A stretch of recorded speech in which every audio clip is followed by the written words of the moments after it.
Did you ever feel observed?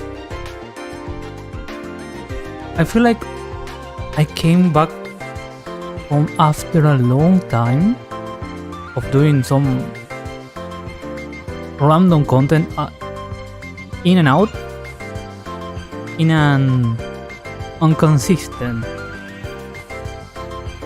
amount of time due to works and stuff, but that is not the point right here. So after, who knows, maybe 8 months, I remember my last Yugioh Duel Links stream was the Kaiba one. Let me check. I think I was trying to unlock Luna. Wait, let me check really quick. Because it's really been a long time. I mean, I knew I had my hopes on Master Duels. I even tried the game. I even waiting for it to become something else, but it never happened. It was just a glorified gacha. Other than that, where is my list?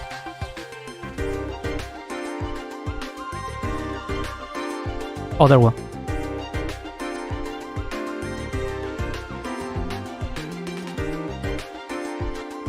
Wait, my last Yugioh Duel Links video was on December of the last year. Wow. I mean, it makes sense considering that by the month of February I lost my previous PC where I had all the info for the stream and whatnot. But yeah. And then Yugioh Duel Links, Master Duel came out. But yeah. So that should make of this the first Yugioh Duel Links game of the year. Wow. Yeah, anyways, I'm going to show you the pain that is about to come in the form of links. So far I didn't dig too much into the world because I wanted to play it here. But other than that, I've been looking forward to this moment for a long time. And when I mean a long time, let me try to put it simple. When Yugioh Duel Links was announced 5 years ago, the anime was kinda on the same spectrum. I don't recall if they were launched at the beginning of the series or right near the end, but it's kinda there. So I thought, okay, they are going to support the show with this new game. But somehow, what happened was that they went slowly introducing word by word, mechanic by mechanic, to who knows what kind of target. And at some point,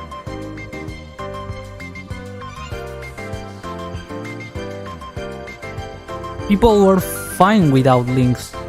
So I can understand why some people might be in peace without them and kinda furious, kinda disappointed.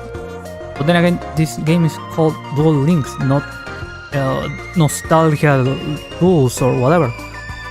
The whole point is to reach this moment, therefore the climax of the game. And if you happen to read the lore of the game, they clearly stated that basically Duel Links is a reboot of the brain world from the anime. In the anime, if I had to make a quick summary of what it's about, you have the artificial intelligence versus humans in a sort of virtual world, and you have the new cards that are called cybers, but then again cybers have their own universe, which is a digital environment and whatnot. You know, the typical existential Yu-Gi-Oh crisis. But then again, they end with I'm not going to spoil the ending, but basically it's open, and it seems like the video game Duel Links is trying to cover whatever happened after the events of the show. So there is that. Then we have Yu-Gi-Oh! 7 that for some reason exists, and I don't know why. And I don't even know if they are going to make something with that show, because even though it's funny, I don't know if it can keep the legacy of Yu-Gi-Oh! Even if they're aimed for childs, because that's the thing, it's like a watered down version of Yu-Gi-Oh! That anyone can play without having to understand what is a Cis, a Synchro, a Fusion, or whatever. Then again, back to Yu-Gi-Oh! Duel Links. Why this is important for the game? Because the truth is that Brains wasn't that popular. It might be so far the shortest Yu-Gi-Oh! Ever. It has to be rushed when it comes to the ending. I won't say cancel, I won't say that it was a complete fail, because I don't know. But yeah, so far it's the shortest Yu-Gi-Oh! Ever. And maybe that there is a possibility that Yu-Gi-Oh! Duel Links have to change their whole plan, and they decided to slowly introduce every single mechanic to, the casual players, the ones that don't really care about the competitive aspect of Yu-Gi-Oh! And that is fine. I get it, I understand it. I would have done the same, because not everyone and their mother want to play the floodgates, the omni gates and whatnot. They just want to play the cards they have grown up with, like Blue Eyes or Magician and whatnot. Or there are so many bosses, like, who doesn't love the Black Winds, the Dark Wars, or the Caesar as a whole. Yeah, anyways. Also, there's something that I didn't know, because yeah, I was really invested on Yu-Gi-Oh! Master Duel, and that is, the game now has the option, because I'm playing on Steam. The game now has the option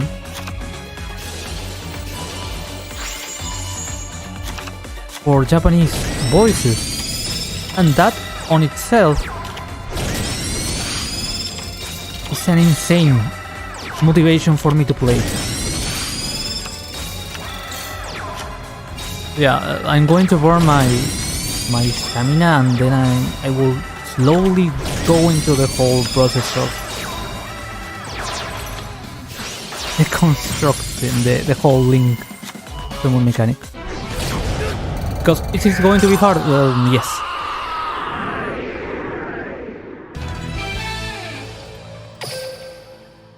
But I mean, they are making everything they can to make it enjoyable.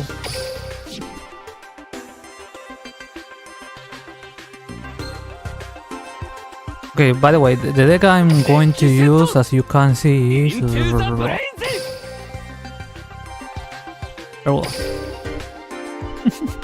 the old reliable Blue Eyes. I don't have to think, I don't have to do anything, I just summon the 3k beaters and that should be enough. I'm using Providence because I have a lot of effect monsters, I don't need anything else. If you're going to use any trap cards, you can use Karma Cut, you can use any kind of disruptor. Therefore, I feel like the breakdown new trap card is kinda useful, but then again you have to pull it for 3 and it's an ultra, which is kinda expensive. But yeah, anything like this will suffice. Other than that,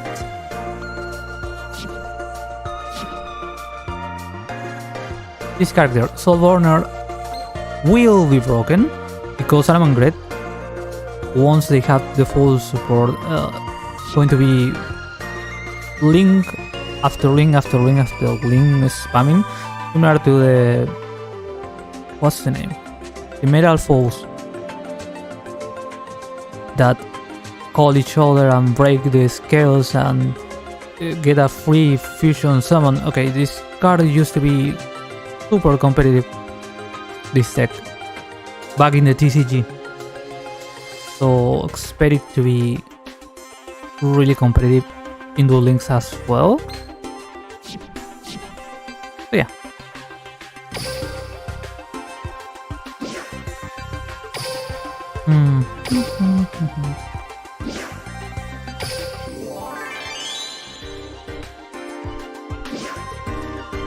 The core characters unlock missions are not available. Complete the required unlock missions to obtain this character. Okay. So I really wanted to win one duel. Okay. Perform 2 special summoning 1 duel again. Okay. Perform 3 link summon. Okay. I feel like I'm going to spam.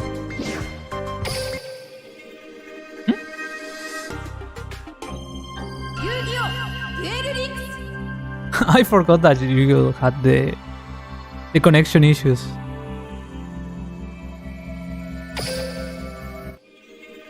But then again, I'm not the same streamer that I used to be. I remember playing for hours and hours and hours and hours and getting the DC. I thought it was my connection, but then I found out that it's about their servers, not my potato connection, but yeah.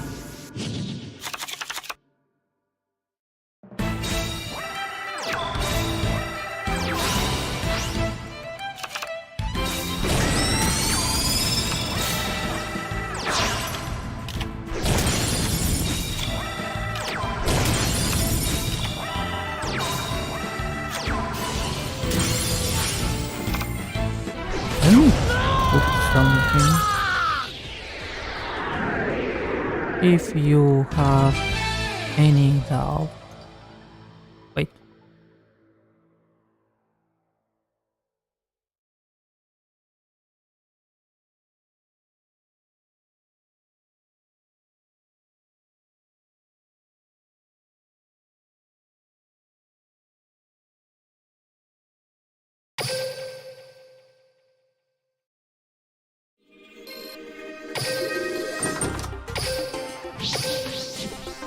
But all in all, at least for now, links are not a menace. I mean, the God Talker, Solomon Great, and the World Chalice on itself, they are not broken. They will have, however, cards that are completely unfair, like Saryuja, Omni Negates, like the Bow Goddess, the whole Sky Strikers. Borrelot Dragon is going to appear most likely whenever Revolver King decides to come to the game. Goki can be pretty OP, at least on the beginning. By the way, don't get deceived by the arrows. They make you think like they are going to matter, but the more you keep watching the new cards, you will find out that they are completely irrelevant. They mean nothing. Not even for cards like Impermanence that targets heal and traps on a specific zone. They don't really matter because the amount of cards you're going to spam from the extra deck onto the condition and the once per turn is just a joke. Honestly, you are going to, because the thing with the links is that you can use tokens. They had to add the accept tokens clause at some point, because otherwise the game was going nowhere with the scapegoat. They had to ban scapegoat. So imagine they had to ban Gofu from the Black Wings just because it was a free rank. Wait, was it rank 3? Yeah. No, rank wasn't the link 3. So it was a easy free. There is a link called Unicorn, which is insane. So many extenders, because that's another thing with the links. They are basically and fundamentally extenders. One can call cards from the same archetype, some can middle cards from the deck, some can elaborate more routes for whatever deck you had. But the issue is the difference with, for example, with C's monster is that these monsters were so generic that you were able to put it in non-competitive decks and suddenly you have a somewhat competitive deck, right? But when it comes to links, that wasn't the case. Because, for example, if your deck doesn't really have enough special summons, you weren't able to pull anything worth. And by the way, if you are just going to make a deck that serves to the purpose of spamming links, then what's the point? I mean,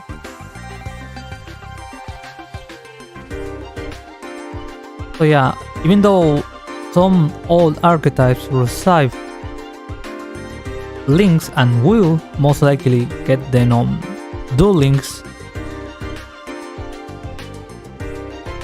they won't immediately make them tier 1 nor competitive. Just because not every single deck can abuse of the special summon. And that's another thing. I'm going to show you how to counter the whole thing, because they might seem scary, they might feel like they have unlimited resources, but that's not the case. Okay, I'm going to use the free gacha.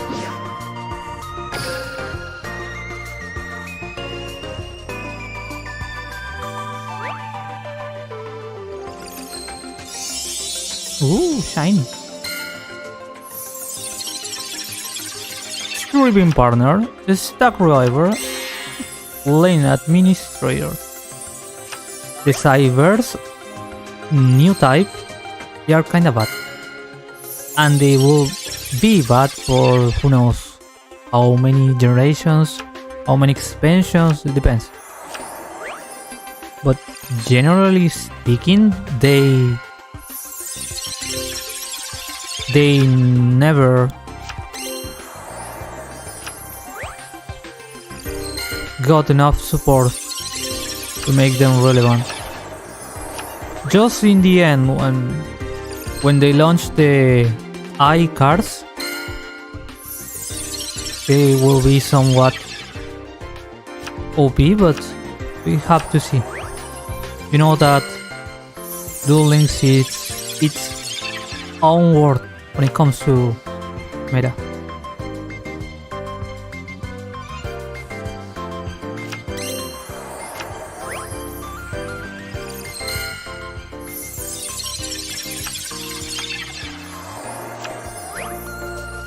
World Legacy is cute, but there is that.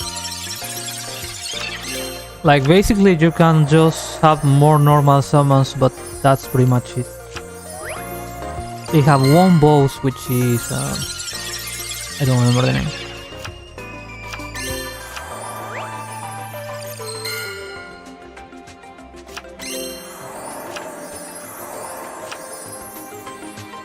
This one, Ningirisu. I'm going to pronounce the names as the Japanese ones. I'm not going to fake some accent.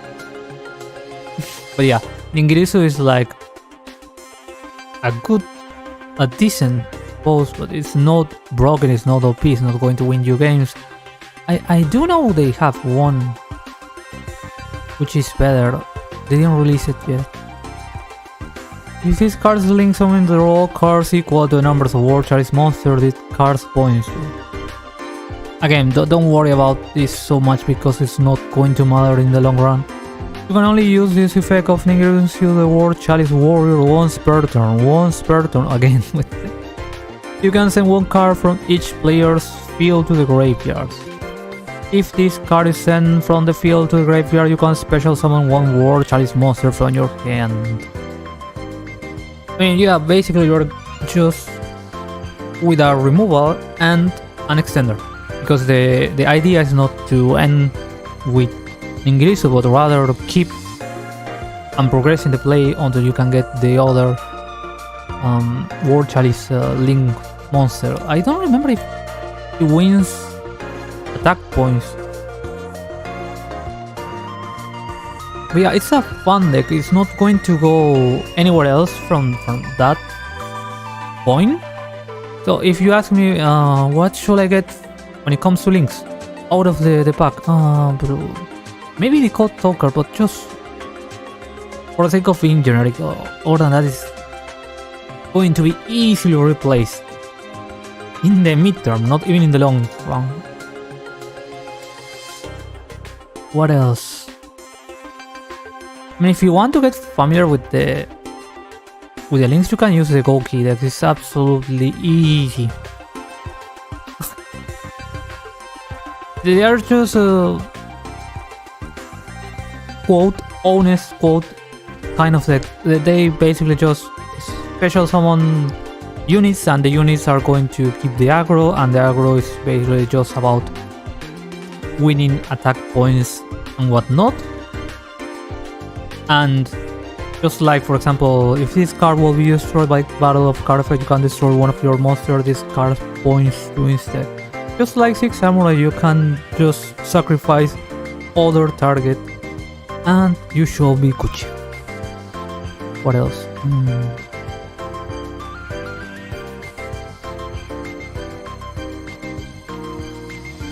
See?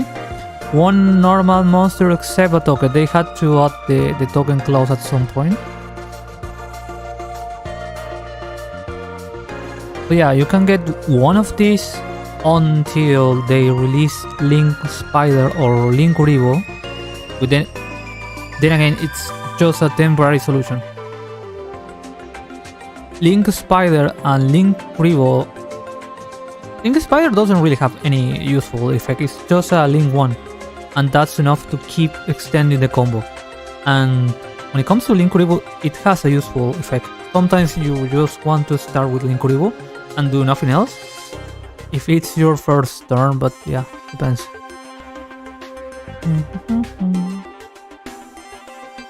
Ignore the elemental Pelas, Link Disciple, sure. Yeah, nothing else really matters here. I will avoid the whole Cyberse.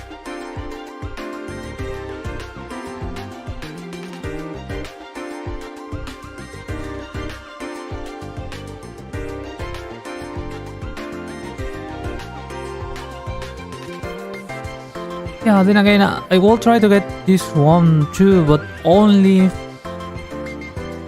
in the meantime. So, if you ask me what do I want from this deck, from this box, nothing really.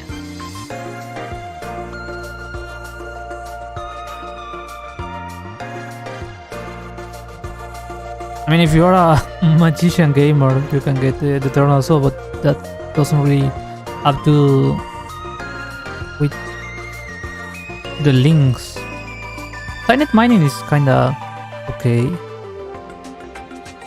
but you have to use some cybers, and when it comes to cybers that are generic and you have to put at least in the beginning of the Link era, one of those will be Dragonet, because when this card is normal summon, you can special summon one level 2 or lower normal monster from your hand or deck in defense position. It's basically Tour Guide all over again. What Tour Guide was for the Xyz era, okay, Dragonet, it's exactly the same. So there is that. That's your target if you want. And it's a cyber, so you put a pack of Signet mining to search for Draconet, and Draconet is going to get, I don't know, what is Vitron? What is Vitron, there we go.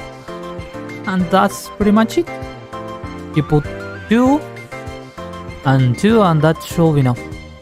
And 3 of Signet mining.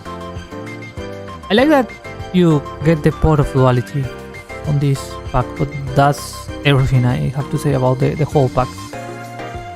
The whole box, I mean.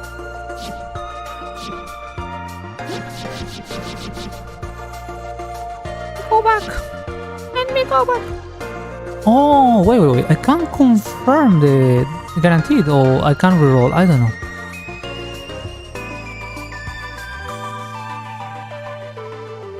I don't have any ultra. Oh, there we go. Oh, there we go.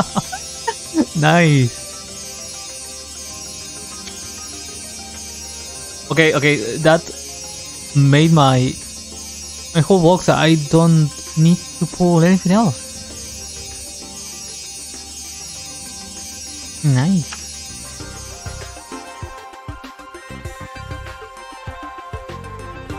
What? I mean, yeah, I could go for Signet mining, just as like explain, just to pull Draconet and Draconet into Vitron, but that's not necessarily something that I have to do now. Yeah, thank you for the code talker.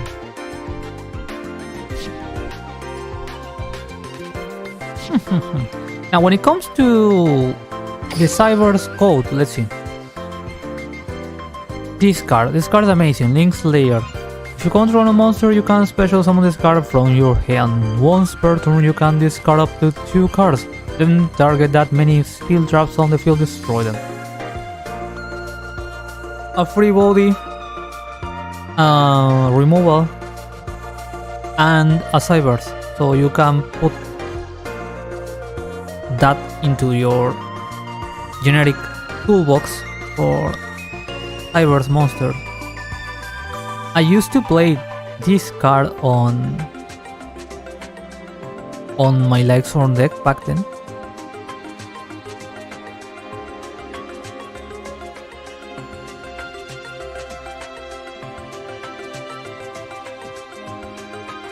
I really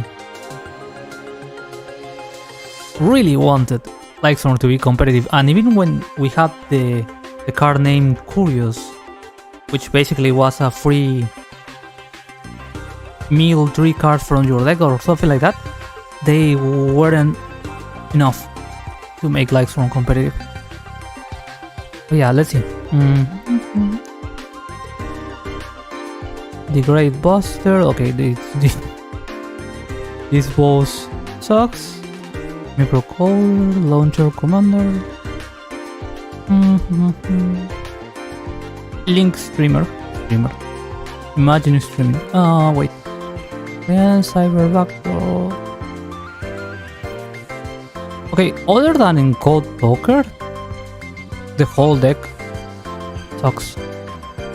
So, let's see if you can hold and wait for a random event where most likely you're going to get a dream ticket or farm the card. I will completely avoid the deck unless you want to get Link Slayer, which is I mean, it's 1k. If you're a regular player, 1k of currency is not that much, but then again, I wouldn't advise you to get this deck at all, because then again, technically you are getting cybers, but you are not getting useful cybers monsters. None of these will see the light in the near future, nor in the long run. As I told you before, you should be firing with Draconet, Vitron, cybers, let me check again.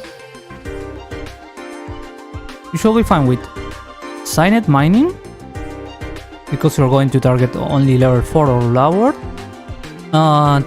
Draconet, you are going to play 2 or 3, whatever. Doesn't really make that much of a difference unless you're a tryhard. And then a couple of features. That's pretty much all your cybers core, let's call it. And if you want, you can add the links layer, but that's pretty much it. At least for the first part of the cybers era of. And then you're going to have to wait, because the cybers archetype is weak overall. Let's see what else we have.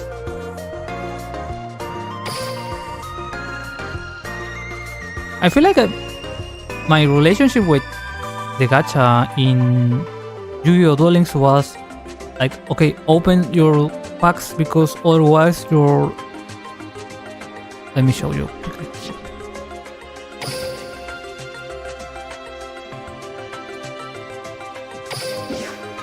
My gems are just laying there like a bomb about to detonate, and I have to use them if I don't want to lose them. So now and then I just open random packs, even though I don't need any more of the new cards. For example, in the Stars of Synchro, I didn't need anything that the box had. So let's see this box. Okay, so this is the card I was talking about, Crackdown. Active by targeting one face-up monster your opponent controls. Take control of that monster. While you control that monster, it cannot attack or activate effects. When that monster leaves the field, destroy this card. That's another thing with the links. You are going to think that control cards might be more relevant, and that's a delusion. Like, I remember when Link started on TCG, cards like Mind Control came back from the ban list, and people were like, oh, okay, I'm going to pull one. And of course, those who were selling the cards were hype, because only a forbidden common card was something like 10 bucks out of nowhere. But then again, when after 2-3 big events, they found that controlling one monster in this era, even though it was 5 years ago, wasn't relevant at all. So if you think you are going to find a way to abuse the control mechanic again, and if you think it's going to be relevant because you are going to use it for a link fodder, then you are most likely going to fail. Then again, if you want to try, yeah, sure. Make me wrong, but... Okay, so... The shining on a bat. Okay, let me say it straight. If you're going to play Goki, this is everything you need. Otherwise, the whole box is bad. I mean, this card is pretty decent. Let me tell you why. Once per turn, if you go, take damage from an opponent card effect, place one effect counter, blah blah blah. Once per turn, you can remove one effect counter from blah blah blah. And target one cyber monster you control against. Never mind. So what? I confused it for a different card.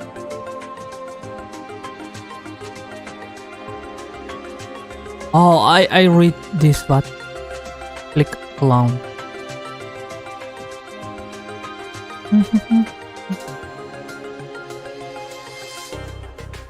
Alter Gaze. Okay, so here's the thing with Alter Gaze. Remember that the links don't really use defense position. That should be obvious. I'm not going to even mention that further. Of course, cards like Book of Moon are going to lose power, that's a given, but the thing with Altergeist is that one of their main cards are all about flipping face up and face down some cards from your opponent and yours, and in the meantime they add Floodgates, which made them completely annoying but consistently good. So there is that. There is your controversy in the future. If you want to play Altergeist, you're going to play a stall deck, you're going to play a control deck, and it's going to be pretty OP, unless they decide to launch the cards in a different order. But yeah, they basically manipulate your opponent via tokens.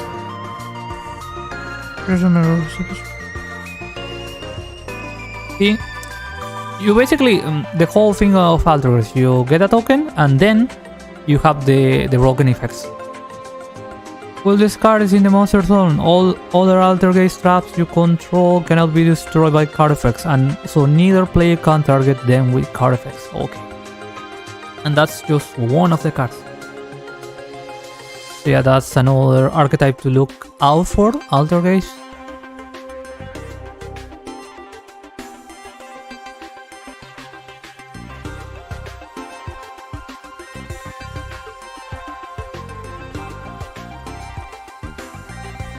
Yeah, this is a pretty bad box, honestly, and this is just so unfair for the hero players. You got to get over the whole Goki Garbo just to get some core cards. And a waste card like Shine in the selection box when everyone can get it in the Minox. Exactly, hello Nana. So unfair. I don't see why they had to do this to a hero player. I'm not a hero player myself, but why do you have to make them get all the filler just for the core cards that make them somewhat competitive?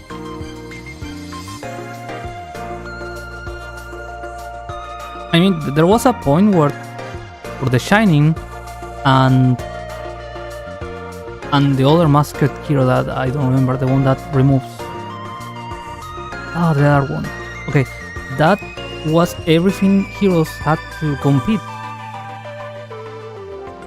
And you need like 3 of those.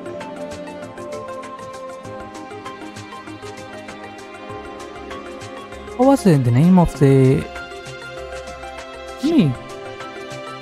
It's really quick.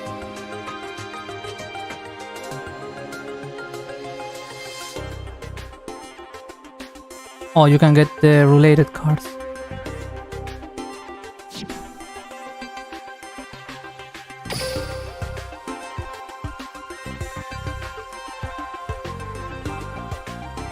Oh, by the way, I have 1, 2, 3, 4 of the bundles. If you happen to get them, still I would rather keep them, because they were available for a while, and as I explained before, I didn't need any of the synchro cards from the previous box, so that's what I kept on. And now that I can pull for something like Cyber's Mine or whatever, and if I try to get the second and the third Draconet, I could get them, but I would rather just keep them, unless I really want to get Trishula or Super Poly. But then again, Super Poly is not going to see the light for a long time until they get you get the new... What was the name of the Link Parallel plan that basically allows you to get any fusion cards out of your deck, just because. And Trishula got nerfed, so doesn't really matter. But what is this card? Speedbook of knowledge. What is the point of getting?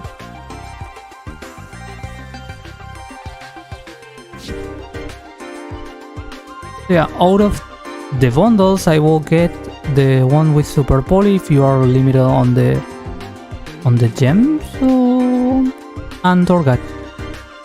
I previously got the one with Rota, also known as Reinforce of the Army, because yeah, it's useful.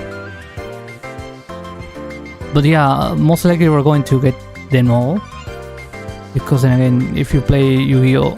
Duel Links casually, you are going to reach mad point now and then. But yeah, that was completely unnecessary and unfair for the hero players. They don't. I'm just going to pull one. Let's pick up.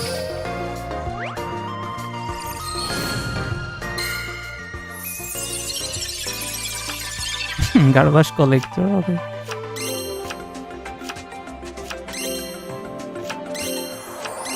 Okay, I low-key wanted that trap card.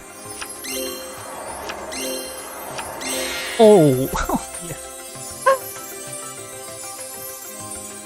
I didn't say anything about Security Dragon because I was going to say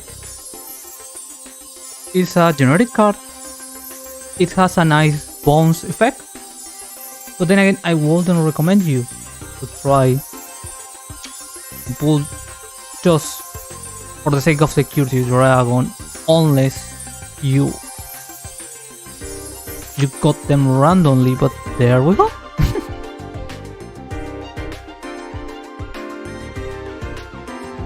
Again, I don't need to pull this box anymore at all. I mean, this card is decent, but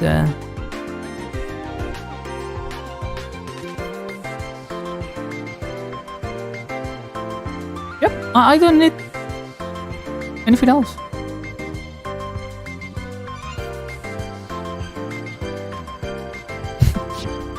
Circle la vie. Let's see. So yeah, let's make a quick recap. I wouldn't get Cyber's Link unless I really want Link Slayer.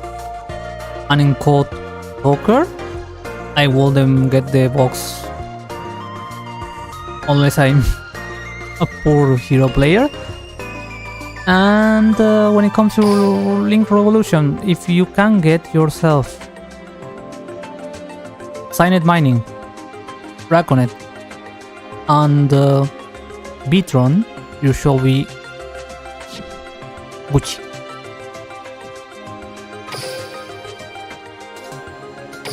I mean, other than that, you are going to spend somewhere else your gems because they expire on the box.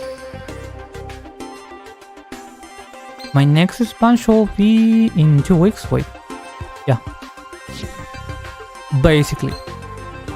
So yeah, I'm going to spam a little of the random duels so I can progress on the whole world missions, because as far as I checked, I don't really need to pay attention. I feel like in the stage 5 or 4, I don't remember right now, you have to make 2 link summons in one duel, and that's the only moment where I had to make the whole manual duel. But normally it's easy. Just like a cooking show, I did my previous duel.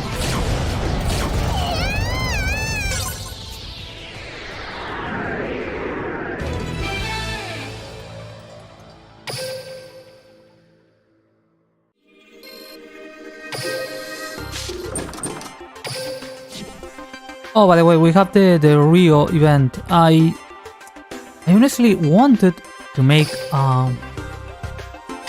a stream apart just to get Rio unlocked. But then they came out with the Links news a week ago, if I remember correctly. So I took my time. Also, I don't know where you're from, but whatever you are, if it doesn't matter, it might be autumn or spring. Doesn't really matter because the weather is insane when it comes to the change of a station. So most of the people are like super lax, especially those with pressure issues, you know.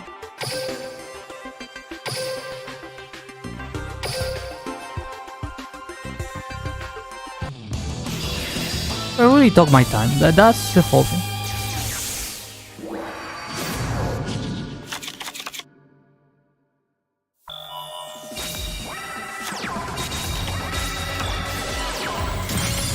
So yeah, when it comes to old decks, are they garbage now? No, not for now. Especially Blue Eyes, because as long as you have the spirit, which basically limits the amount of special summons, you are not going to allow the links to progress on their gameplay, which is basically just spamming special summon.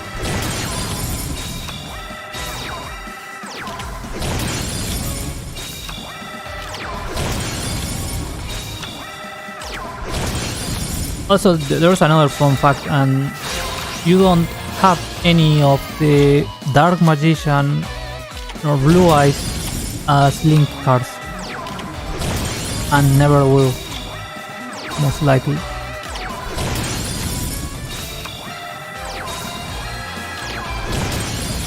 Okay, this is an epic boat moment. Bro, just swap the cards. Normal summon Blue Eyes.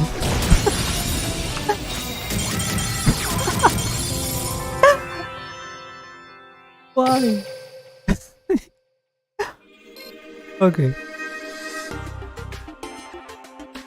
By the way, when it comes to Soul Burner, you need Jack Jaguar and what is Gazelle at 3 and Sunlight Wolf. They are all useful. Like, they seem to do their homework. The fellas at Konami, and they gave you useful cards.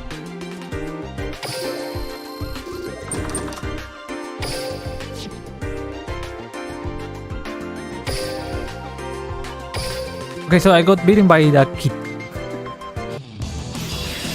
I feel like that synthesizes the whole Yugioh Duel Links experience. You're going to be defeated with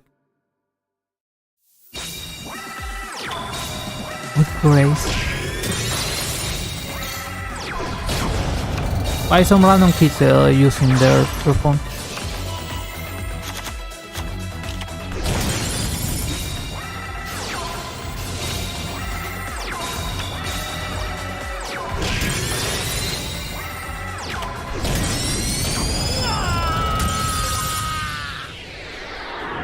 Like,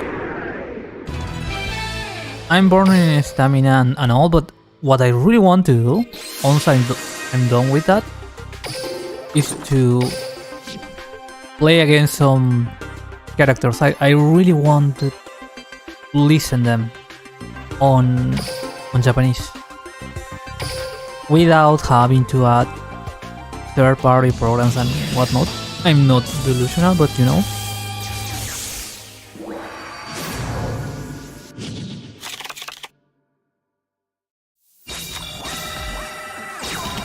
This character is so bad. Like, it doesn't really have any sort of progression for the whole series, and I even... If you ask me if I will recommend you the Brains anime, my answer will be no. It's way too edgy. Like, not even 5 years was that edgy. And even then, 5DS is one of my favorites because it gets better at some point.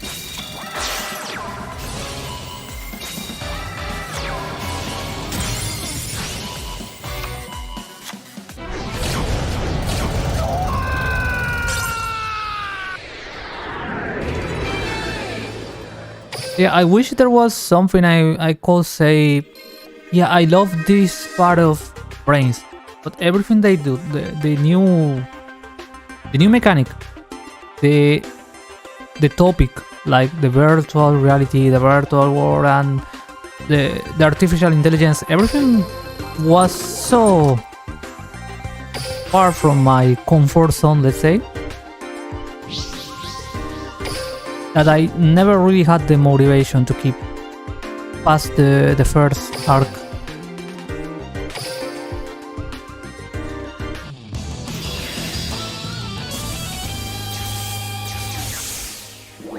But then again, I play the game, so I have to keep watching at least the new cards that they were launching now and then. But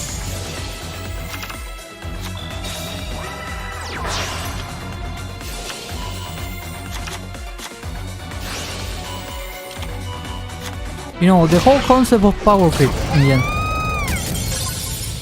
For example, when the synchros came out, a bunch of decks died. Because if you didn't have a toner,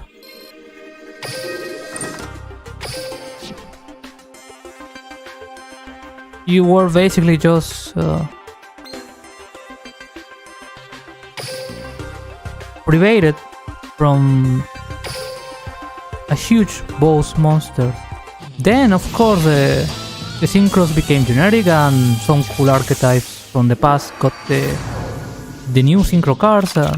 But yeah, at least on the beginning, it wasn't something for every single deck, and a lot of them died.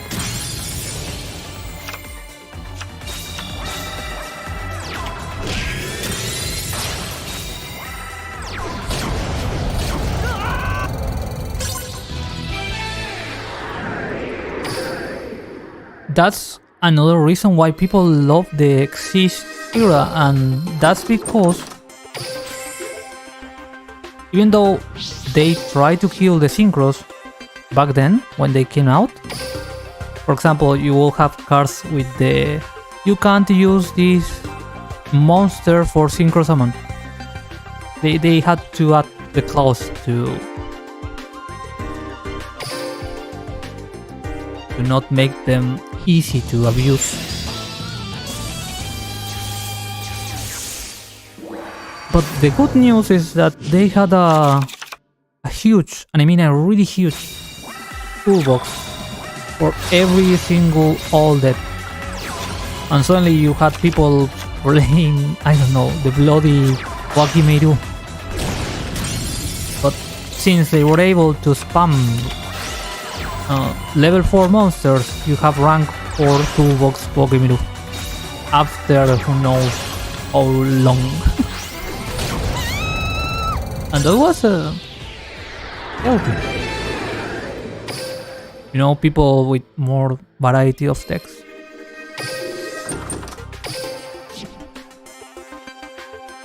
Okay, let me see how far I am.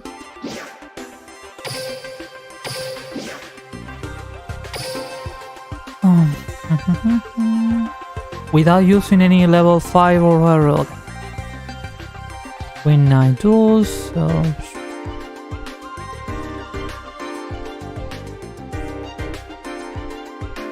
Okay, so it's everything against except this one.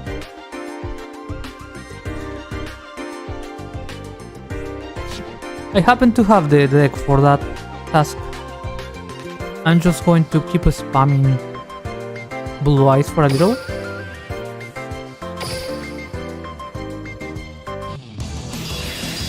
Yeah, back to the Exist era. They were able to make a lot of old decks competitive again. That's basically the whole thing. And provided a mechanic that everyone and their mother could be familiar with. Like, you didn't have to think on cards, just match them, because that's another thing. Links are super easy to use. You only have to meet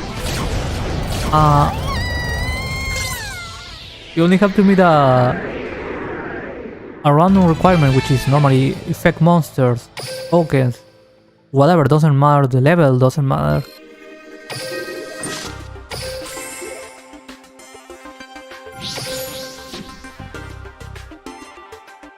It's like you got this space on monster that came out of nowhere. Okay, make them link summon and keep progressing your combo. But when it comes to exist,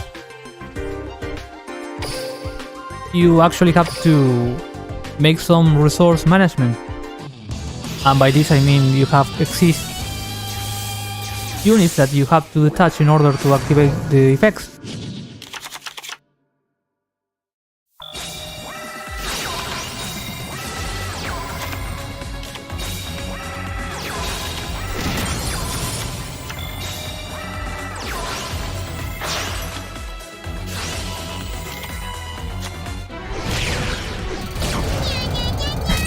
This is my favorite NPC so far.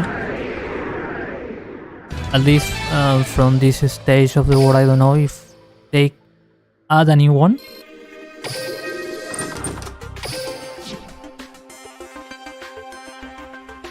I have to go study with the tour guide. Okay. The tour guide is an AI, but I'm a human. It's hard to tell the difference in the digital world. Okay. By the way, in the trader, not this one, the other one, you can get the link Gaia. Randomly, of course, but I will recommend you to check it out. It's like, alongside the code talker, is the best bidder you are going to get for a while. It is generic, it requires 3 monsters if I remember properly, let me check. There we go. No. Yeah, no, 3 monsters. That's another thing which might be confusing. When they put the 2+, they basically refer to the arrows. Okay, so if for example you have a link 2 monster, that counts as a +1. It's not 1 monster. Okay, so let me repeat that to make it clear. The arrows are the amount of monsters required to get the monster. So for example, you see Gaia Saber, 1, 2, 3, it requires 3 monsters. Now you have to read the description and see if there are effect monsters, if they require tokens, if they require monsters from the same archetype, whatever. That doesn't really matter.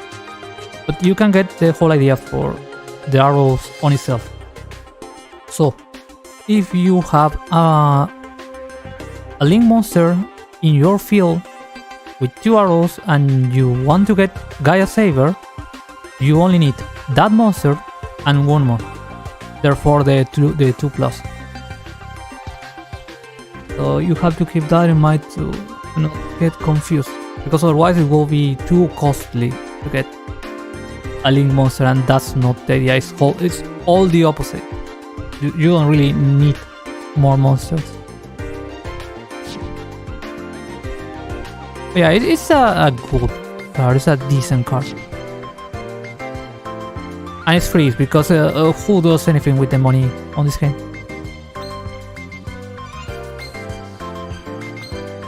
Okay, so now I feel like I can do the Goki missions. Is the gore. Is the gore word I will say no. I mean, again, you can win the next TOG with Goki, because they are somewhat spicy at the beginning, but in the long run they are going to be bad. Also, Gore? Is it Gore or Gora? I never watched Yu-Gi-Oh on the you know, in the English. I always watch it in Japanese. I don't know if it's Gore or Gore, but anyways, he even changed the decks at some point of the anime. He drops the Gokis and come out with the Dino Westers, which are somewhat decent but not quite meta.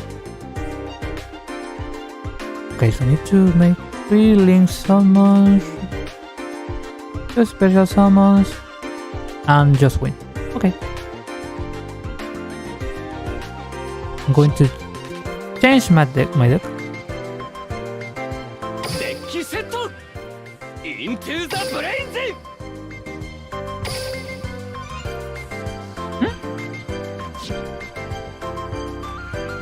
Didn't I have a deck prepared? Okay, I feel like I'm going to go back to the...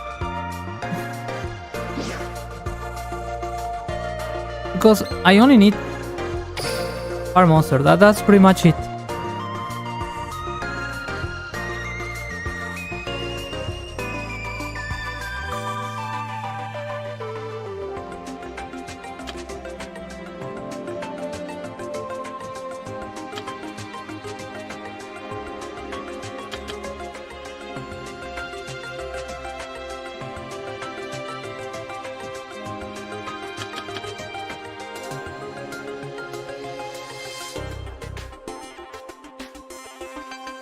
And if they are effect monsters, well, that's pretty much all you have to do to progress on this world with this character.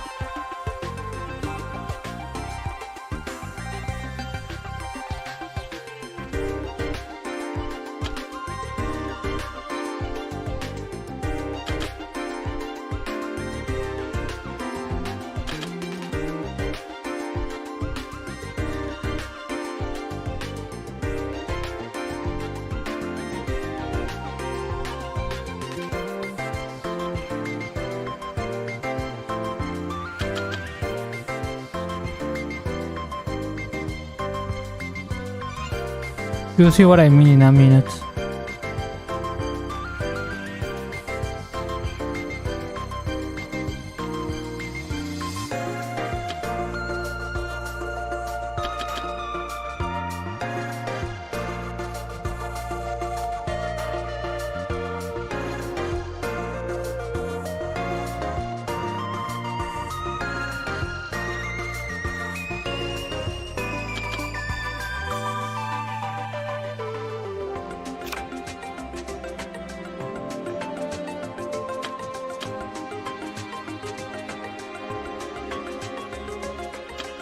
And that should be enough.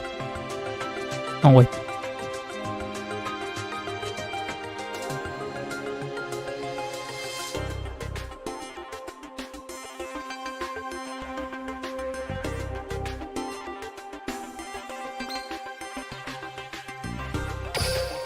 And now we put the rice from the valley. I feel like I'm going to add the code talker, but again, that doesn't really matter.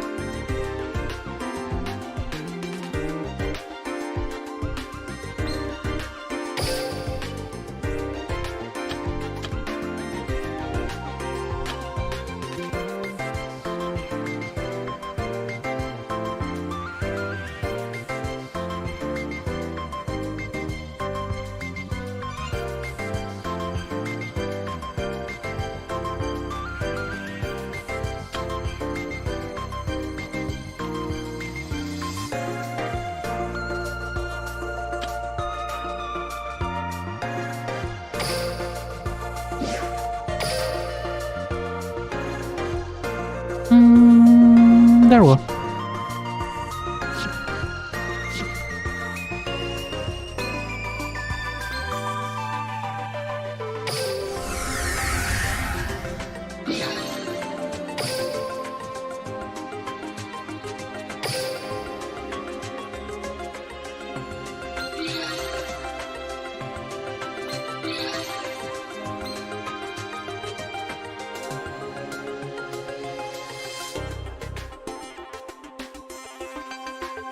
Okay, so I'm glad that none of the cards other than the gold keys are useful here. I mean, fighting spirits is kinda decent, but the others are just plain bad. Okay, see, here's a Dino Western. They are fun, but they never got that extra punch to be meta.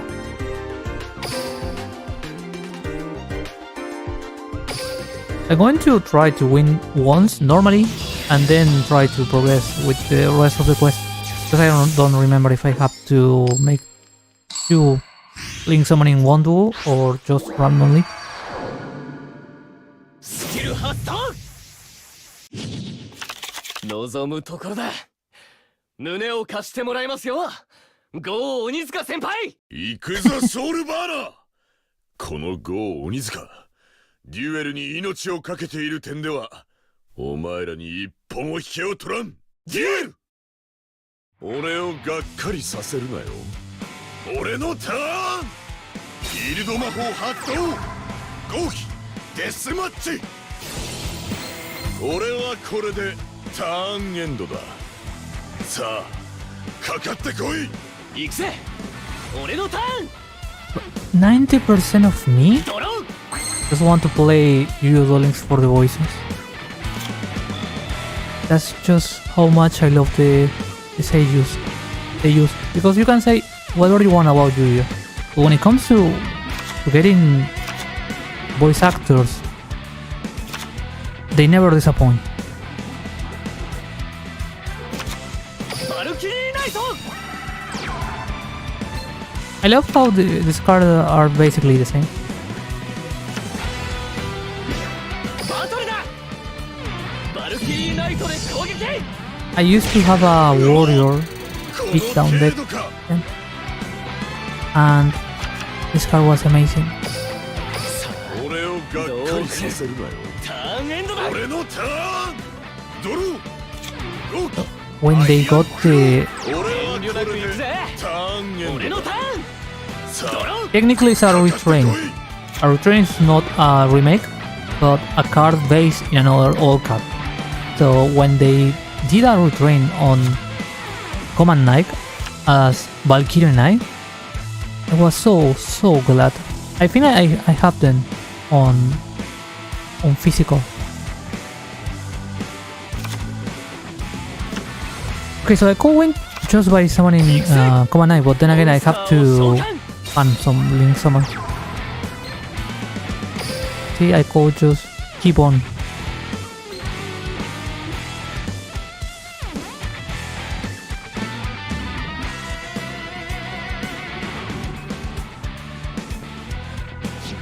Yeah, I'm going to attack, and once I'm sure I'm... Wait, come on.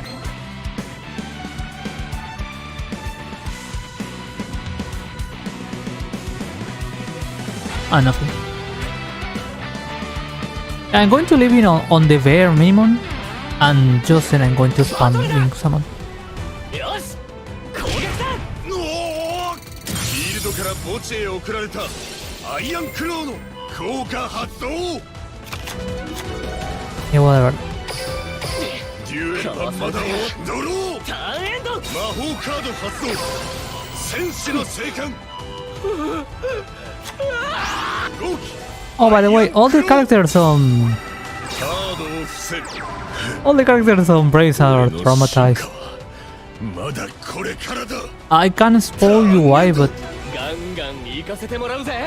that's why he had the weird scream. See? まあまあ落ち着いてくださいよ、先輩。 Okay, I'm going to use a random monster. There, what? サラマングレート、ジャック・ジャガ And what do we want?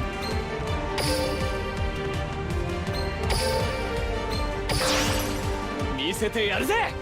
現れろ。未来を変えるサーチとリンク召喚。 I mean, I remember when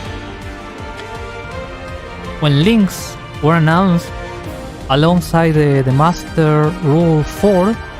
By the way, we are on the Master Rule 5.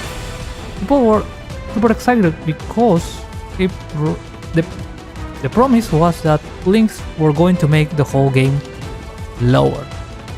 Because at some point the pendulum mechanic was so insane that you had some of the most nasty boards on turn 1 with performation. What was the name? Because it was the performables and the performation. The deck was known as Pepe. And the amount of cards you were able to pull just because was insane.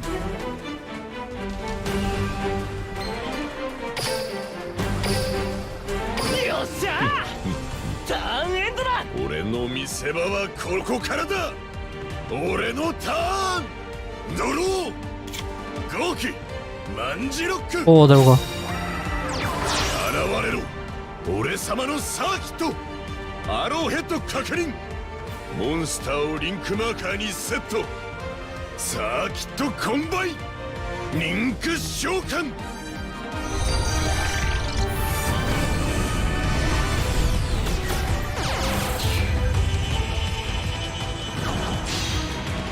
あ、現れろリンク2豪気ジェットオーガフィールドから墓地へ送られたアイアンクローの効果発動フィールドから墓地へ送られた豪気万字ロックの効果発動 that's another thing you're going to watch more often than not. A bunch of cards that, when they are used as link materials, have a secondary effect. バトル Like if this card is used and goes to the graveyard, the monster is going to get X or Y effect. All free. カウンターを一つ取り除くそうはいかねえモンスター効果発動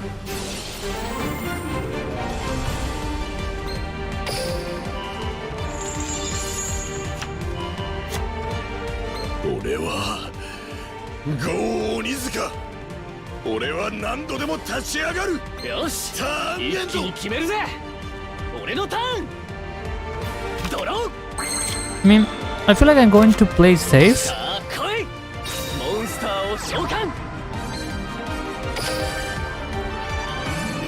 But I should just spam my second link summon.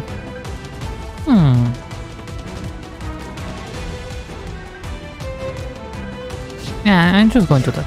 バトルだ食らえアイアンクローの効果発動豪気デスマッチの効果によりこのカードのカウンターを一つ取り除くよっしゃーターンエンドだ Okay, I'm going to lose this one. 来いモンスターを召喚魔法カード発動 In Warrior number 1. ベ Wow. ースタート行く望み通り粉砕してやる逃がさんプレイヤー逃がさんモンスターで俺は持ちこたえたぜゴー鬼塚このターンでお前をやっ I told you, they are completely traumatized. ターンエンドドロー I mean, there is some, how can I say it? There is some plot バルキリーナイト on brains that makes you get curious on why they are traumatized, and you have to wait, I don't know, 1 arc, 2 arcs to understand why that happens. And it's not like they're going to appear one by one on all at once, but they keep switching the attention from one character to another, because I think there were like 10 kids, I don't know, that were given into a situation, including the main character, and that situation created an artificial intelligence, but they have something related to the trauma. バトルだこれで終わりだバルキリーナイトで攻撃手札から Oh? 大き万字ロックをして効果発動うわーこれ式のダメージだ確かに状況は絶望的ドロだー俺がだがま呼ぶのはだ手はこいつだ残っているモンスターを召喚 So they have to ジェットオーガで攻撃。 somehow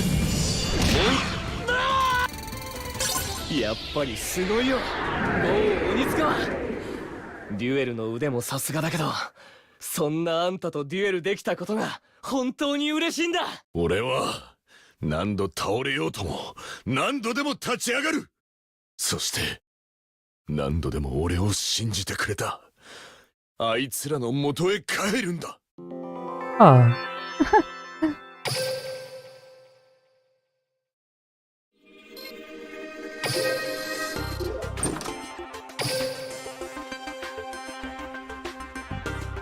I mean, Gon Onizuka is meant to be a likable character. The same will be said for Soulborner, because the thing is, he's basically a normal guy who make his best for a bunch of kids, which are orphan, but he doesn't have to live any of the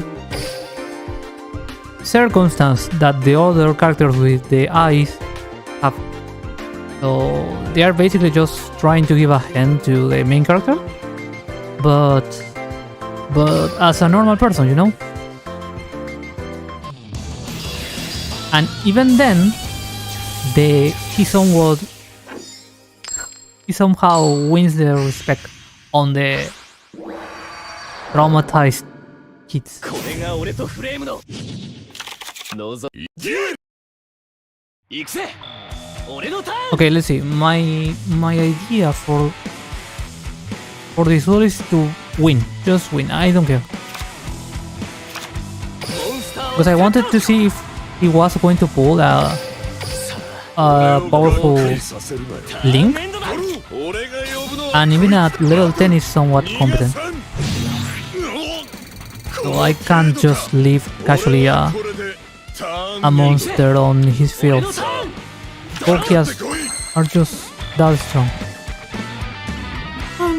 Let's see.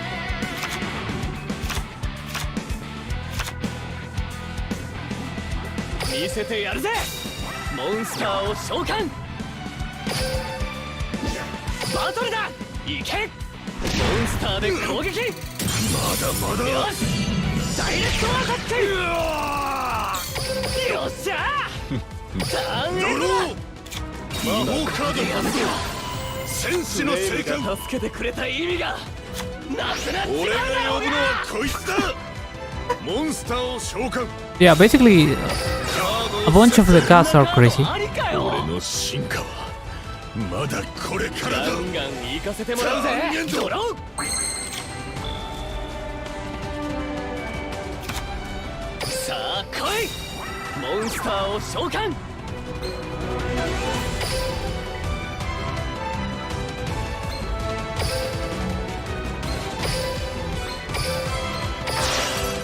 さあ来い。現れよ。未来を変えるサーキット。リンク召喚。よっしゃー。ターンエンドだ。俺の見せ場はここからだ。俺のターン。 That's another thing. When it comes to a link monster with 3 arrows or 4 arrows, because you are going to get more, that's obvious. You can still use them as a material. I'm going to show you.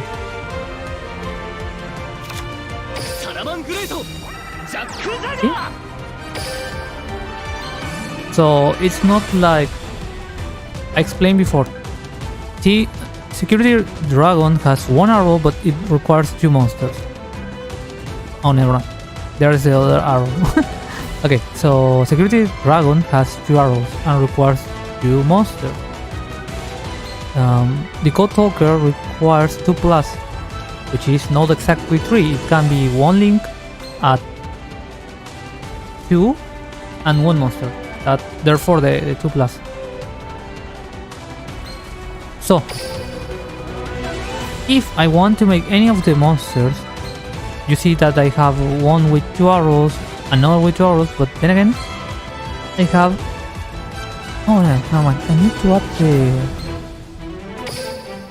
What is the the police patrol. What's the name? I don't remember. But there was one with 3 arrows. Okay, anyways.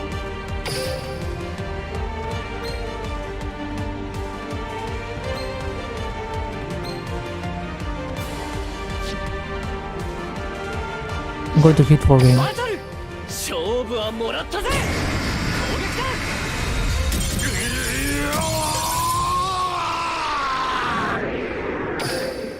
勝ち続けられる者などこの世にはいない。誰もが負けを経験する。負けて腐るか、それをバネにするか。負けてからが本当の自分なんだ。ゴー鬼塚、あんたは俺のヒーローですよ。だけど俺にも負けられない理由があるんだ。 Oh, that was so wholesome.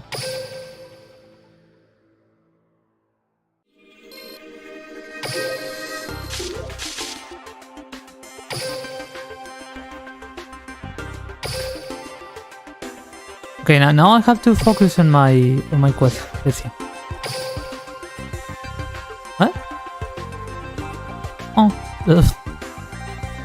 win 1-2, okay. Perform 2 special summon, okay. Complete. I need 1 link summon more. Okay.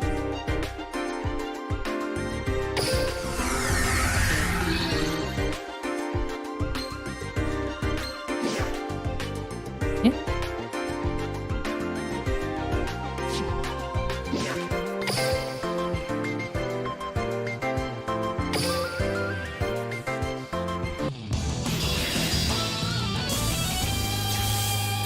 Yeah, basically Go Onizuka is something like what Jack Atlas was, but without the pride of Jack Atlas. Like it's a mix between a good guy and a hero, like a sort of emperor. 行くぞソウルバーナー。このゴー鬼塚、デュエルに命を懸けている点ではお前らに一本を引けを取らん。デュエル、俺をがっかりさせるなよ。俺のターン。カードをセット。さあ、お前の力を見せてみろ。 It is testosterone for playing a card game is insane. Let's see.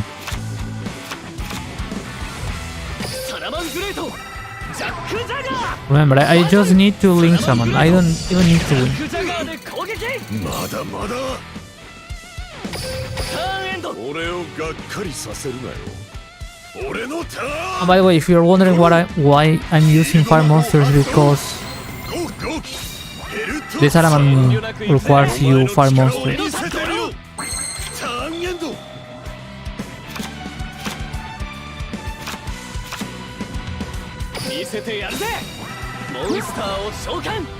If you control a monster, you can reveal this card in your hand and target unlucky link monster in your graveyard. Okay. Oh, never mind. It's just a link folder. Let's see. I'm going to use Sunlight because I want to listen to the chants.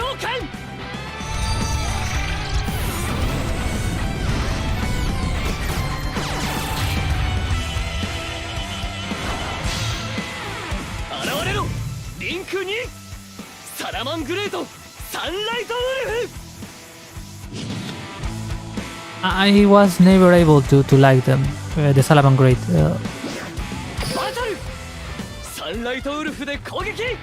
They are like the Black Wings of this generation. You love them or you just can't stand them.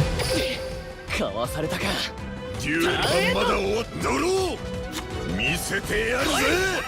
ここからは俺とお前の対マンだ。まだこれからだ。ターンエンド。よし、一気に決めるぜ。俺のターン。I'm going to summon Hitmore because why not? サラマングレート、フェニック。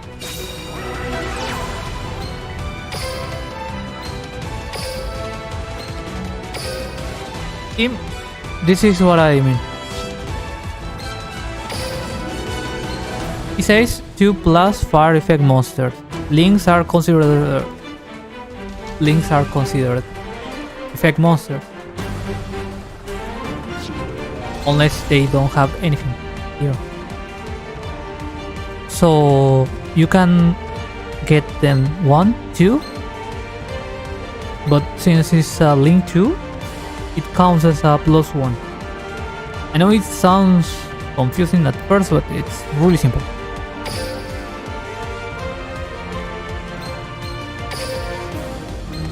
Okay, so this is 1, 2, and 3. 現れろ未来を変えるサーキットリンク召喚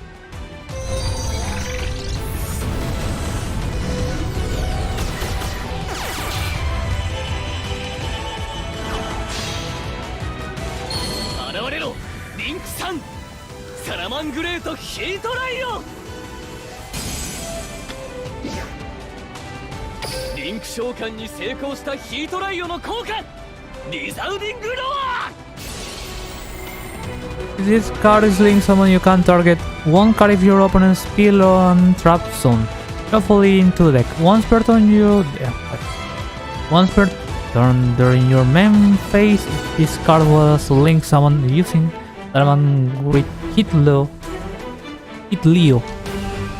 As material, you can target one face-up monster on the field and one monster in your graveyard. The attack of the first target becomes equal to the other targets on the field of this turn. If you are confused, don't worry. Basically, you bounce and win attack points. That's pretty much all there is. See, I can use another effect. Salaman Great Jack Jagger no 効果発動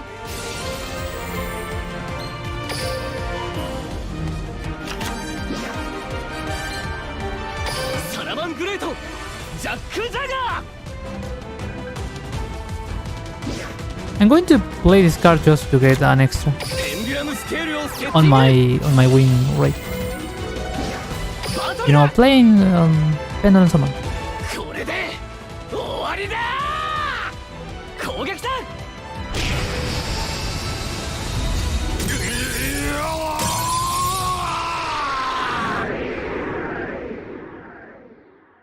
勝ち続けられる者などこの世にはいない。誰もが負けを経験する。負けて腐るか、それをバネにするか。負けてからが本当の自分なんだ。ゴー鬼塚、あんたは俺のヒーローですよ。だけど俺にも負けられない理由があるんだ。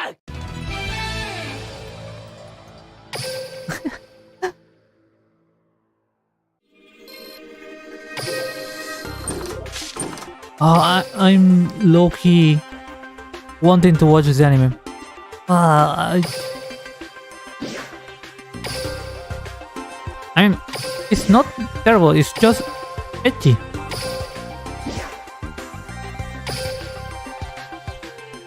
There we go.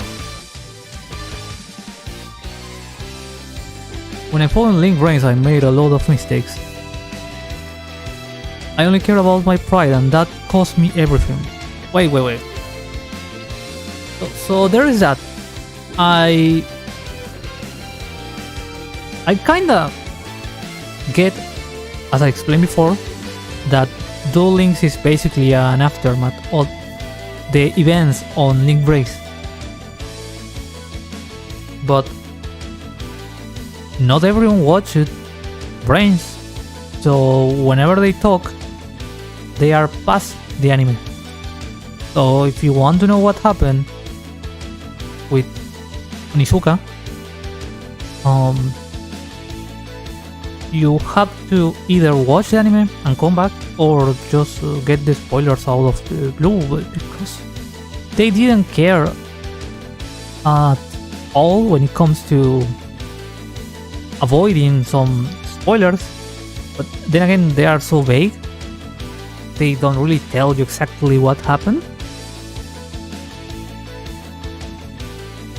Red, what are you doing at this time? What's up?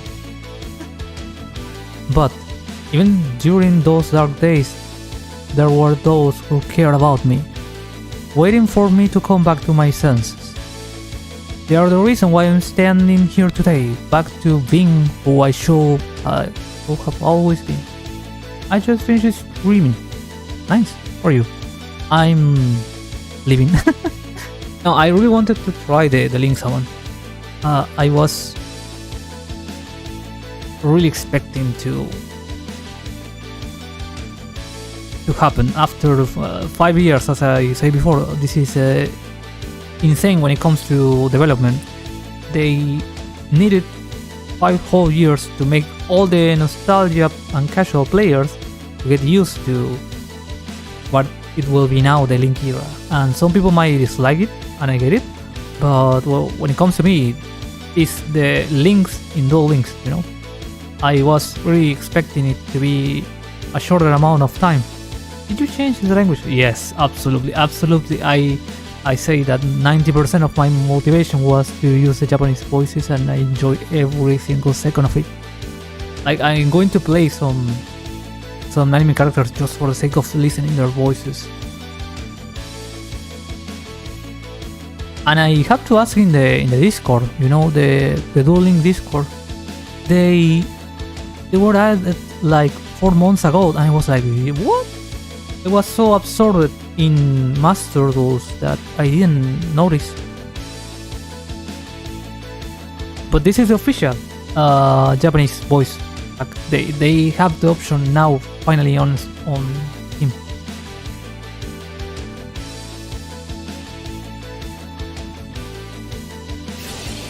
Oh, so you hit. Oh, there were.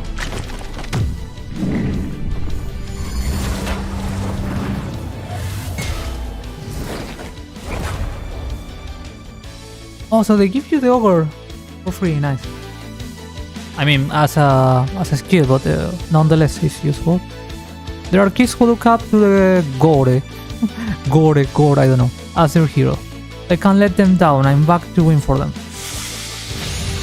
It took them 6 years to finally add the voices to the actual game and not let the fans update the mod every time they add new character. I mean, you know, they had to invest in order to get the permissions for Steam, and they beat the bullet, you know.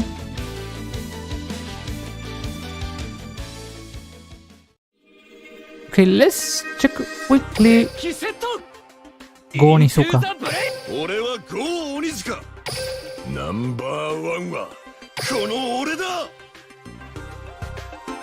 Oh, Shadow Tamer, that was one of my favorite cards back then. In Legacy of Darkness, it came out. By the way, this is a censored version.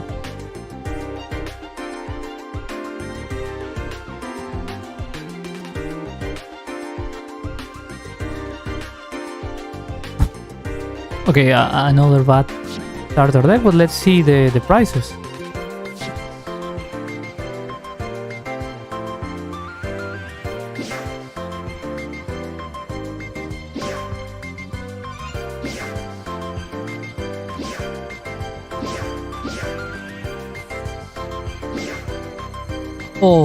Oh, wait, yes. This card is core for the Pokédex. Everything else is kinda garbage.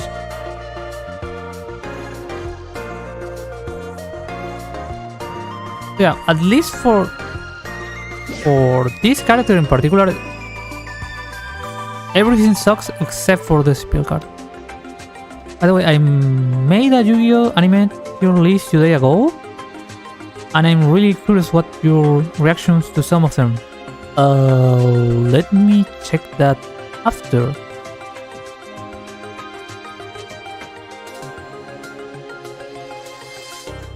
Been a while since I see a tier list. Like, I don't know, for whatever reason, I see some Vtubers that are into the lists, and I don't know if that became a trend or what. But if I had to make a tier list, I'd call that. But yeah, I entertain my head with those now and then.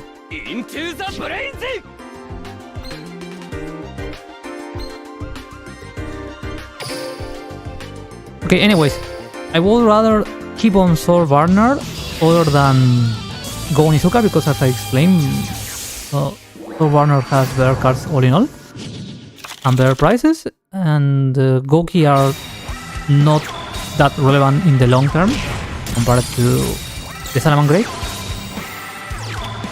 I forgot to change my deck.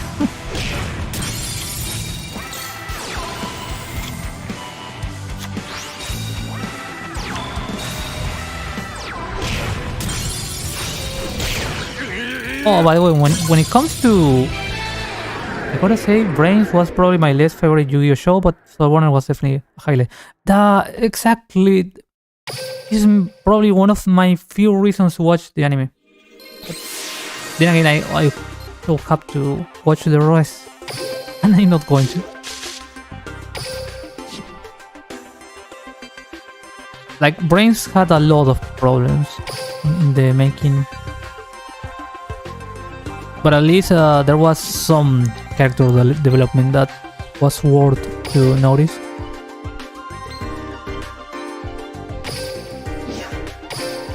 Okay, so let's make some of the real quests.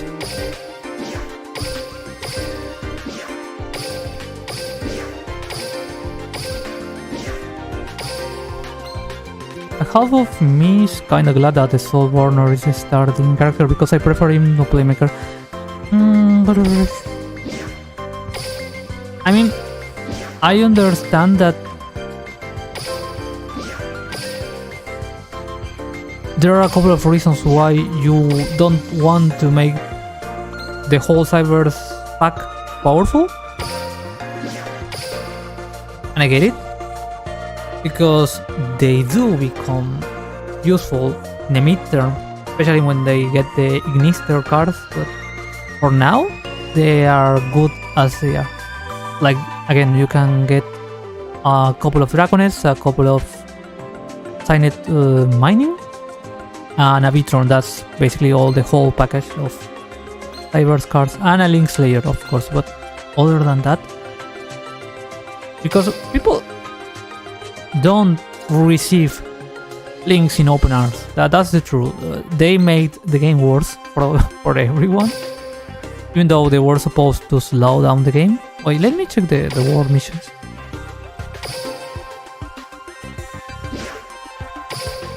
Oh, I'm done. Let's see.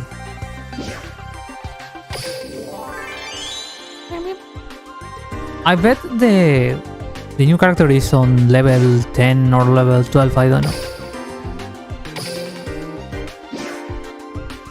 If I have to be honest, Playmaker was kind of a bland protagonist, and if I wasn't with him, the show will feel worse.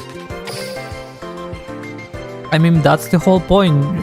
Like I explained before with Soul Barnard, the kids are all traumatized. You know why? I can't spoil it, but you know why.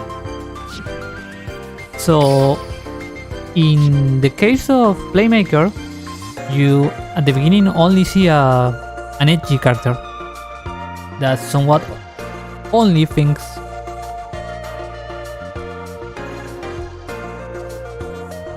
Yeah, the whole point of the series was to see if he could develop some feelings, you know? Because at the beginning of the series he only can think in duels because he had to survive through duels, and yeah, traumas are a thing. So he has this sort of PTSD, and the whole and the whole show is about if he can develop some sense of partnership, friendship, or any social bond, you know? And they keep playing around that idea. Yeah, that's the thing, because it ended in a cliffhanger of some sort. Like, peace was restored, humanity wasn't destroyed, whatever, but you never know what happened with the MC. Achieve one kill victory, special summon for monsters.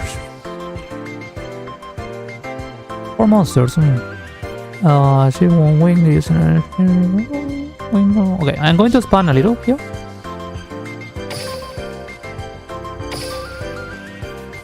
Yeah, the shortest Yu-Gi-Oh series.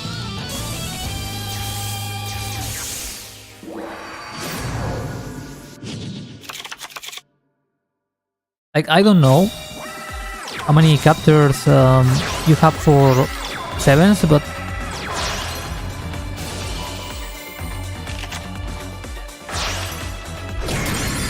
yeah, Brains wasn't in any way popular. Links weren't popular, the show wasn't popular, the game didn't include, you know that a game featuring links doesn't exist. And they had the 7 is shorter, but it was intentional. Yeah, it was a different target. It's, I don't know if you watch Gundam, but Gundam has the main series, alternative universe. You have basically the Anno Domini arc, and then you have a lot of spin-offs, and then you have a mini Gundam show, which is a chibi Gundam, and you know they are aiming for kids, and it's all fair. I mean, it's still Yu-Gi-Oh or whatever, but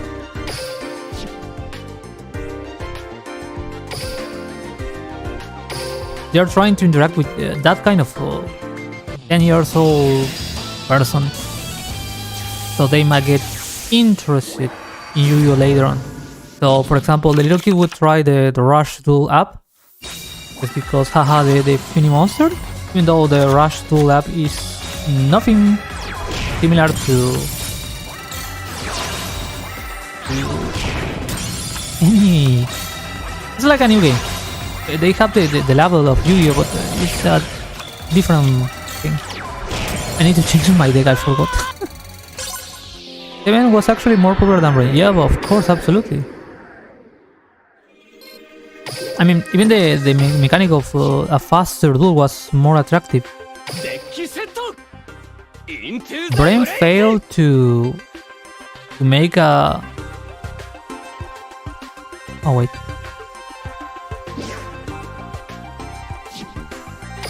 Brain failed to make a slower. Oh, I see. There we go.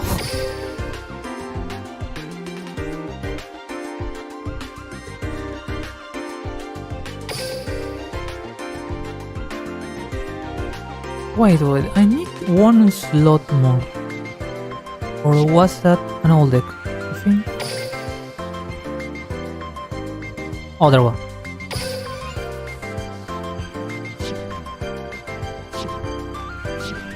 Yeah, 7 is more like a slice of life kind of deal.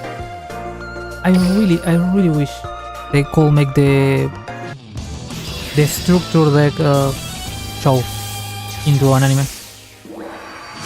I don't remember the name of the manga, but you know that one where they basically just advertise the whole structure deck.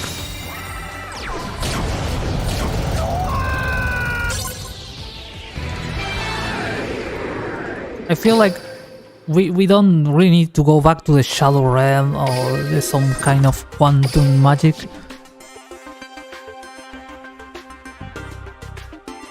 Okay. One another fun fact, in Jump Festa, when 7 was coming to an end, they played the Rush Duel game, and someone online was literally called, "Please don't end 7."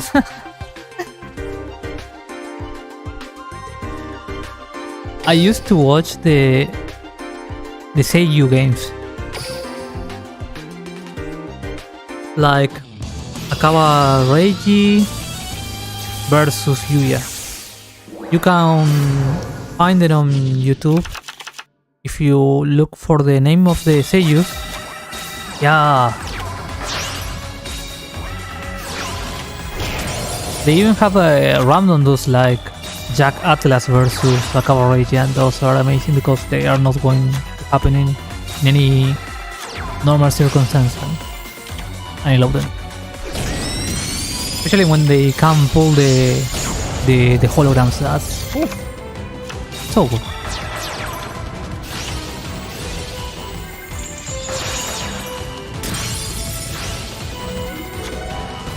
I don't think Reggie was ever involved. Yeah, you have to watch. I'm going to try to find them if I can, and I'm going to share you.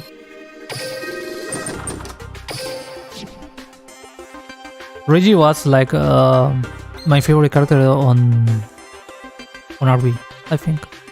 Wait, let me think.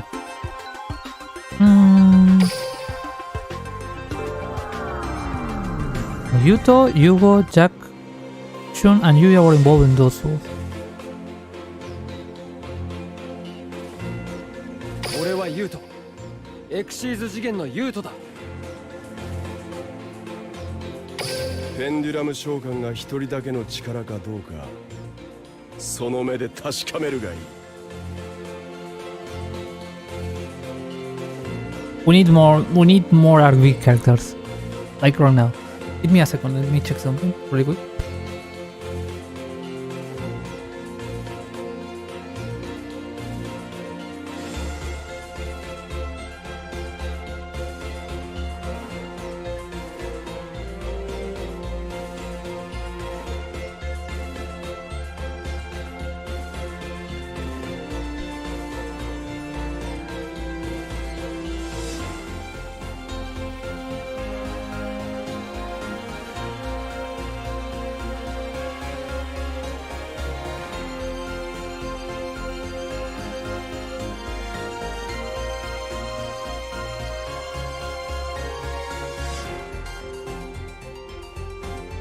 Okay, back.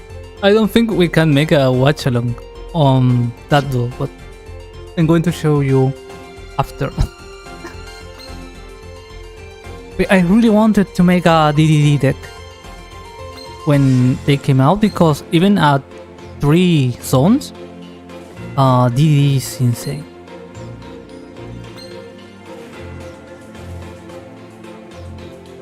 Okay, back to... I mean, I should go to Seal, but I want to keep progressing a little on Brains.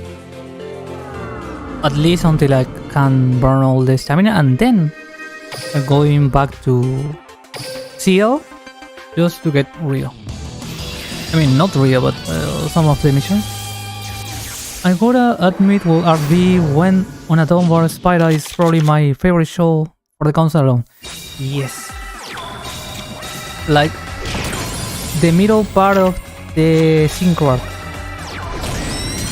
Even though I love the Jack Atlas versus Yuya, that tournament took a lot of time.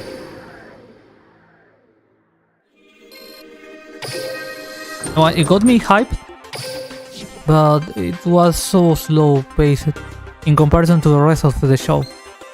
So, for example, I wanted them to explore the Xyz world, but because they spent a lot of time on the synchro world, that wasn't possible. So characters like Kaito didn't receive that much attention as they should. Yeah, we had the card gaming motorcycles for everyone and their mother.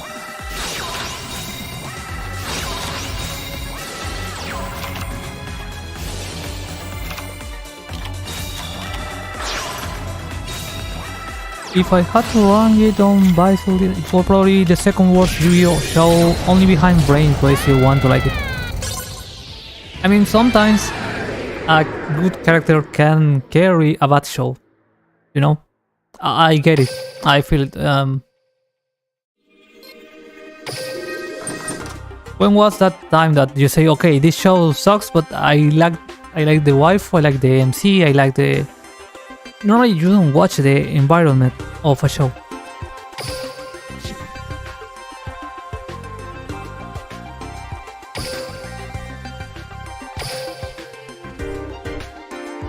Yeah, a bunch of characters in RB are cool.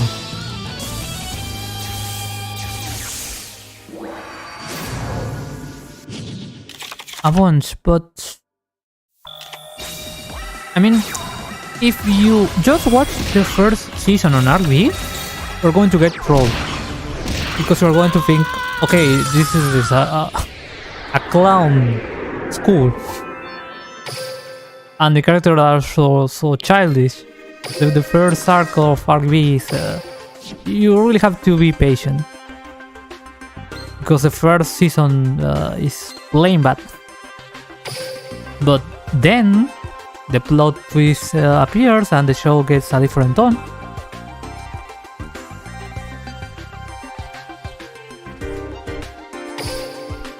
And you get the whole Yu-Gi-Oh experience.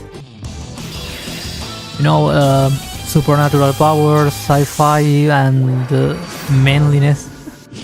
Brains really only Brains really only has Soul Burner and Brilliant Eye, but RB has some of the best characters in any Yu-Gi-Oh show. Actually, I think the first art of RB is amazing. Do you? Why? I mean, the best part of the first arc was to see the Stellar player. Stellar, I mean, no, wait. Was it a Stellar Knight or was a Constellar? I think it was a Constellar. You had the Constellar, you had the... I don't remember the one with the gems. And the X-Sabers. That was... hype back then, because they gave you the idea that maybe, perhaps, possibly, you were going to get support from the new generation to all decks, and that was a thing for a while. But they disappointed you. I'm still waiting for my Lightstorm Pendulum, but that's not going to happen.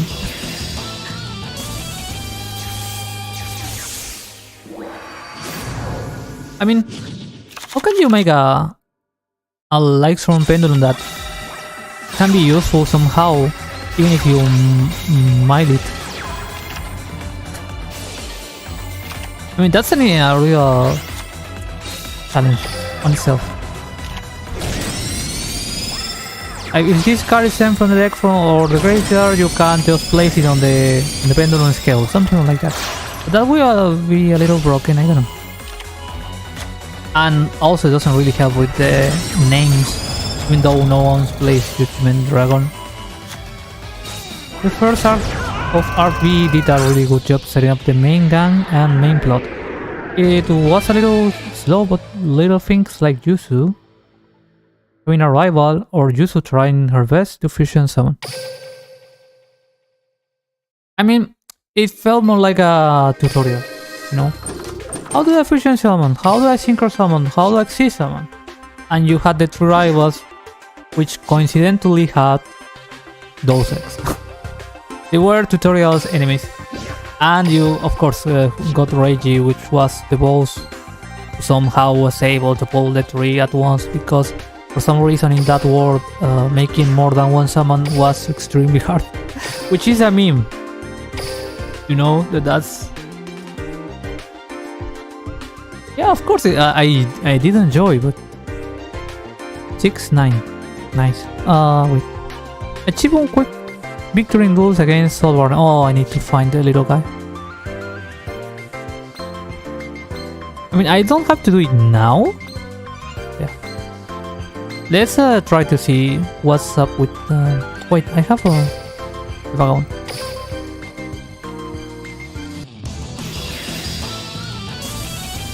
Because at the beginning of the series, in RB, you don't really know why you only have one kind of summon and why Pendulum exists. It's only just appeared out of nowhere in the deck of the MC. And then you have the realization. At some point, it was in chapter 37. I don't know. Yeah, they took their time to tell you what was going on. The first episode of Go Rush was also a tutorial episode, but just like every first episode in Yu-Gi-Oh! With the fact that the main character is an alien, it makes perfect sense why they're explaining it. What? I didn't watch the Go Rush yet. Do they have aliens?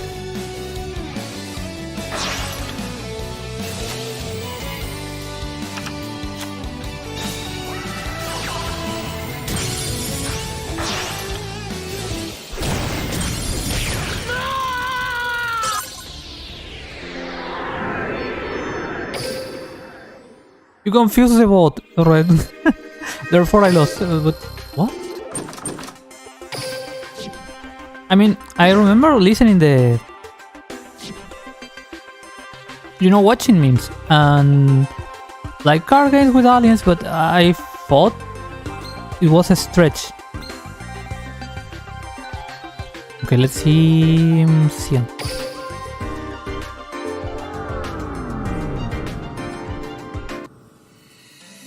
I don't know why I have this guy.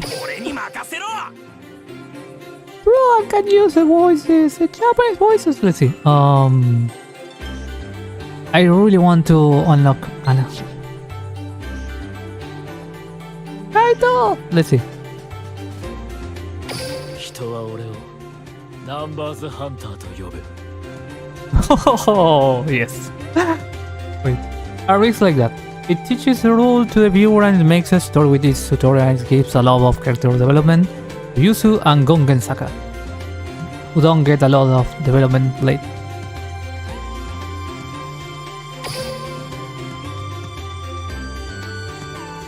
Let me check something really quick. Yeah, I'm going to just copy the deck I was using here.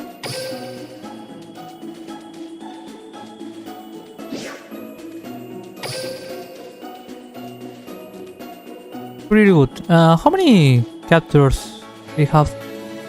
I might just give them a watch for the lols, you know? I'm not going to follow it because, again, it's mean for a different target. And I'm not part of that target, let's say. But I might watch the first 3 chapters, I don't know.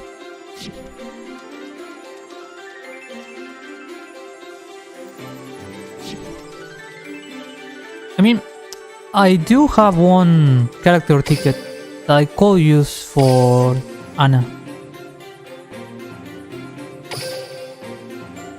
Wait. I'm not part of that target either, but I'm loving it. I mean, that's fair.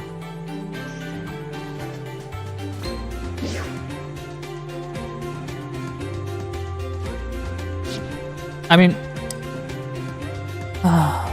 rationally speaking, I should try to get one character that might be limited, like Aporia, or that is insanely complicated or RNG based, or for example, if they require a card that I don't have, for example, I don't have the Egyptian gold cards, for I can't get Marik, because if I remember correctly, you need to summon Slife or Orolis, I don't know, just to get them.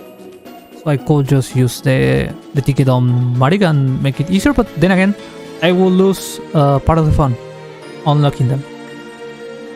Yeah, I'm not going to just spam in on a complicated duel list. Now, for example, if I had to pick out of the blue, it's between Aporia. You can get the Egyptian gods in the lifetime missions. Wait, what?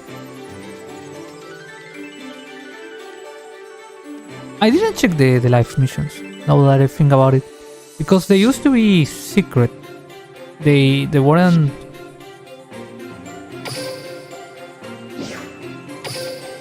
Let's see. Ooh.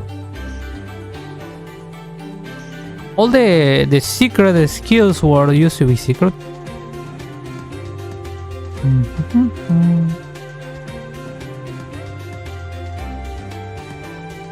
Okay, I don't see it. Let me check on my cards. 人は俺をナンバーズハンターと呼ぶ。 I don't know, I might have them.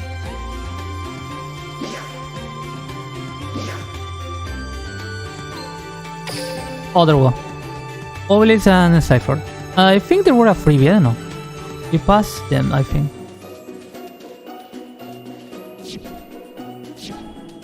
I don't remember unlocking them. Anyways, I'm going to see what's up with Rio. So I'm pretty sure you need Marik to get Ra. What? Yeah, that's a given.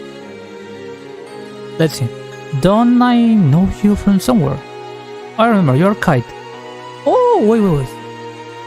So the dialogue will change based on the character use. Nice. You're Kite. You defeated my brother in a duel. Your shark sister. Yeah. I have something I need to ask you. What is it? I'm looking for Reginald. Do you know where he is? I don't? Okay. But I have another question. Why is Reginald hiding from me? I know, you have to unlock it to know. I see. You are not much of a talker, are you? Or are you trying to protect him? It's nice that Reginald has friends. I hope you stay his. Okay.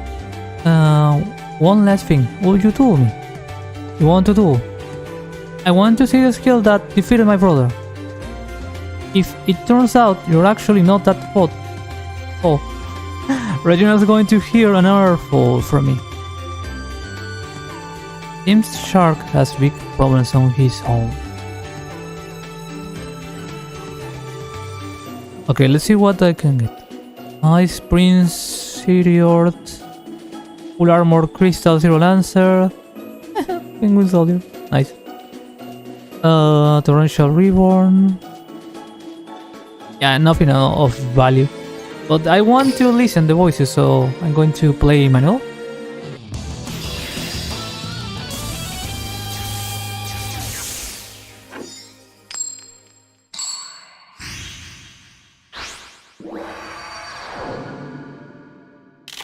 見たければ見るがいい。俺の圧倒的なデュエルを。自分の身は自分で守る。このデュエル、私が受けて立ちます。デュエル。参ります。私のターン。現れなさい。ダックドロッパー。ターンエンド。Why does she? さあ、あなたのターンですわ。俺のターン。It sounds like an evil being, not like the little sister. Wait, what?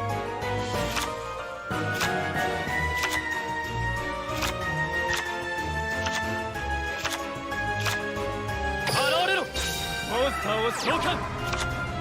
モンスター効果発動。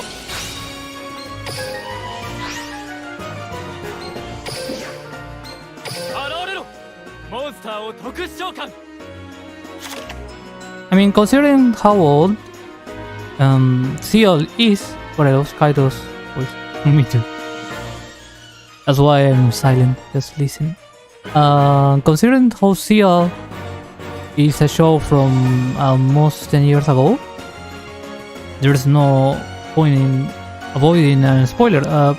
Rio appears like a random character, and then suddenly they told you that she was some kind of I don't know if it was a parallel dimension monster or an alien or whatever, but she was somehow part of an old kingdom with her brother, and that's the only part where she becomes evil.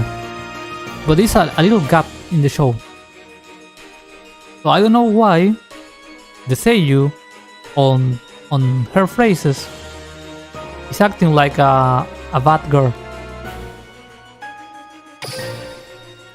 俺がミスだと。とんだロマンチストだな。カードをセット。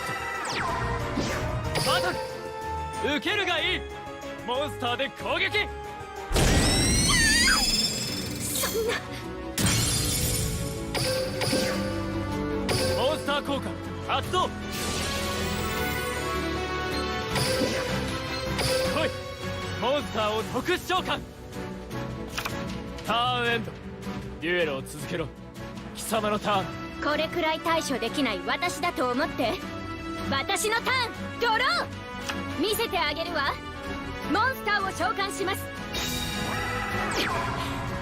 ターンエンド。懺悔の用意はできているか。俺のターン。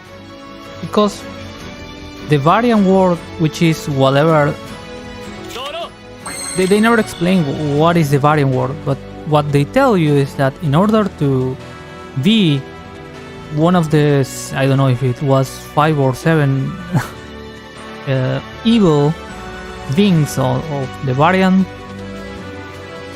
you had to somehow die in horrible circumstances, and that's all there is in her lore.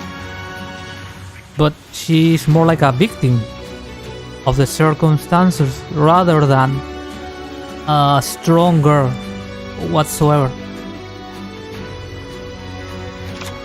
俺はモンスターを召喚。 7, yeah. Yeah, that's why the main card is called the 7-4. バトルだ。食らえ。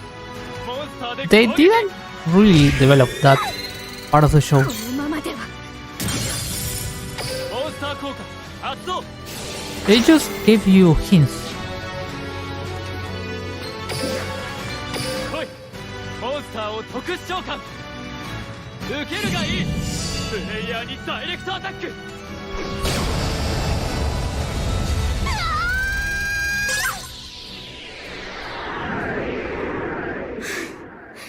こんなところ凌駕に見られたら何を言われるか。貴様の腕は悪くない。だが俺に勝つことは諦めるんだな。The Barn. Okay, let me check something really quick.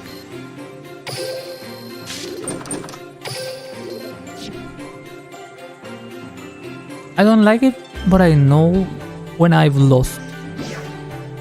Your castle has appeared in the world. Okay, and again.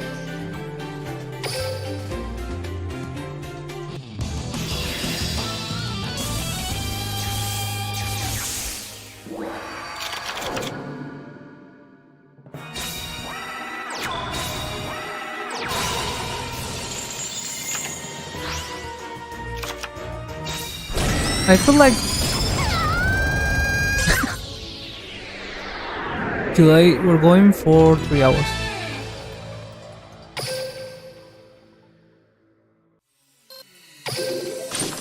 Oh, nice. Okay.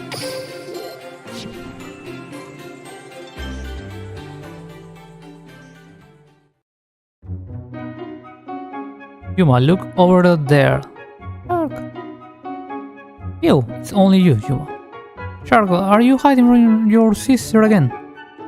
I hate owing you one, but can you do me a favor, Yuma? What is it?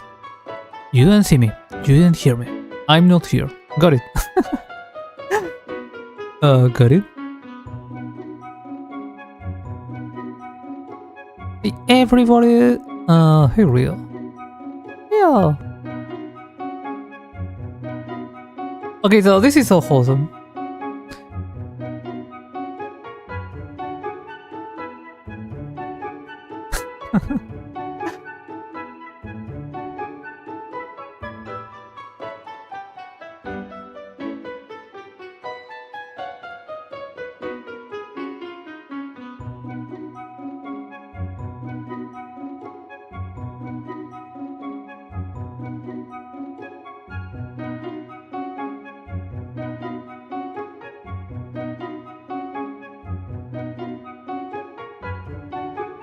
Yeah, Ryo was a very underused character, exactly. They could have done more with her, I feel. The same with Anakabune. I wanted Anakabune to be one of the main characters.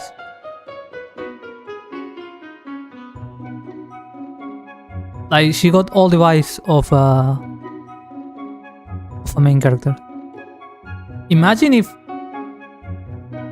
Ciel had Anakabune as the protagonist instead of Yuma.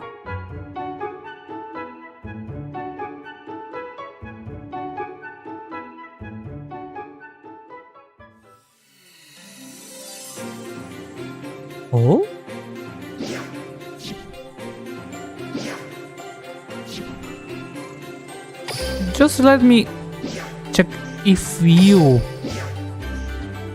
can get something other than her cards.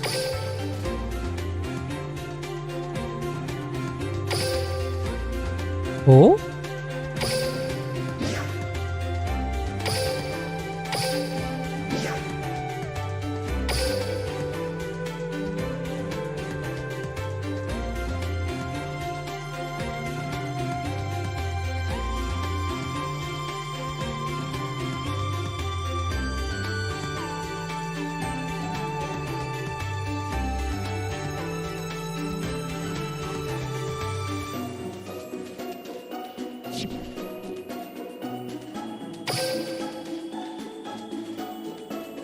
I mean, if you could get the character, then yeah, I will dig my whole head in the event, but considering it's only this, I don't really care that much. So let's go back to... Let me just beat her one more time. And then we're going back to the link port.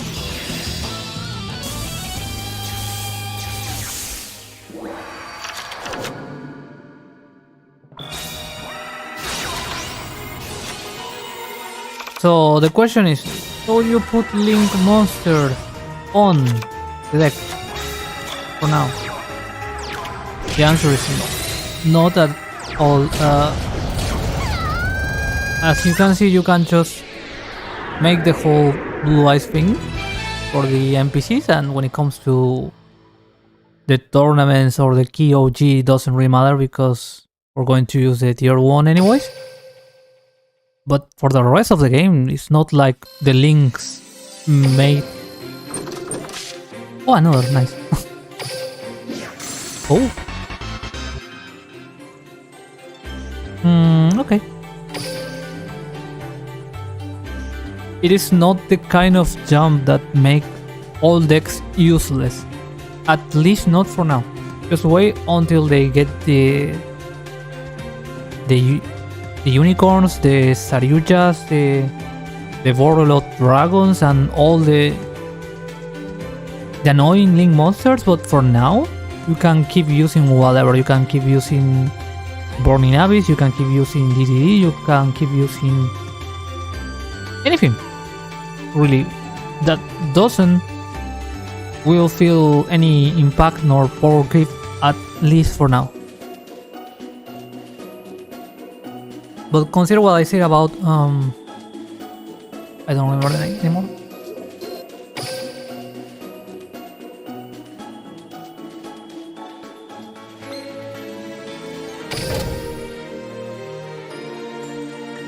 Altergeist, yeah. Altergeist will be annoying.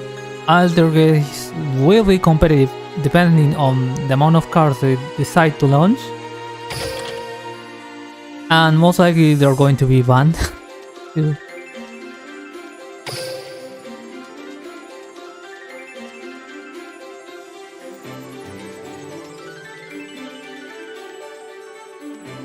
No, it wasn't even here. It's on the selection box number 2. This card. Altergeist Mula Delph. That's the only thing you'll care about for the near future. Because most likely in the next main box you're going to receive more support. Because that's how it's usually that's how they usually play. We're going to add... I don't remember the name of the hacker because she's a hacker. A useless hacker, but a hacker nonetheless, the guard.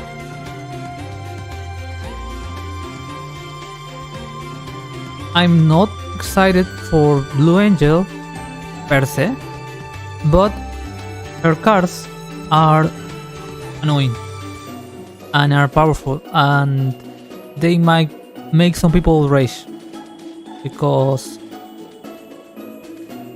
they do burn damage, and burn in Yu-Gi-Oh is one of the most hated traits.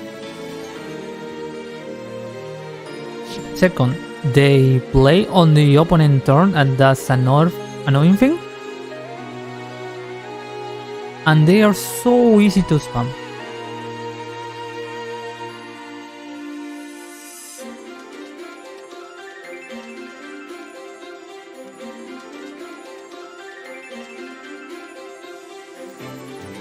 So keep it in mind, because that's when the game is going to feel the rage and the power creep, but for now it's just a giant tutorial. Actually, I think I didn't do the tutorial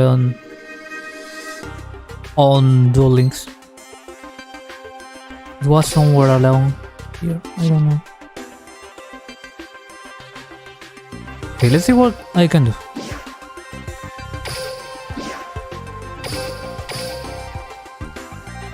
Achieve 1 quick victory in duels, okay. Against a Warner, 3 more tools, and okay.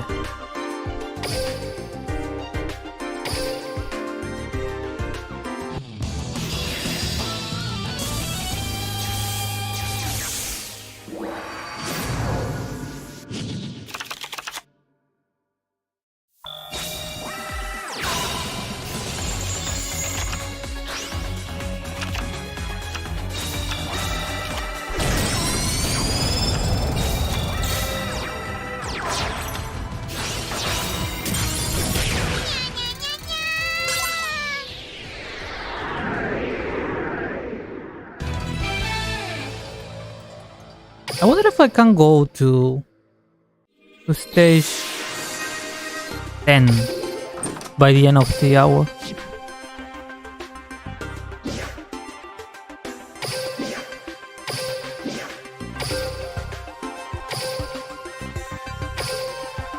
Two more duels, I think.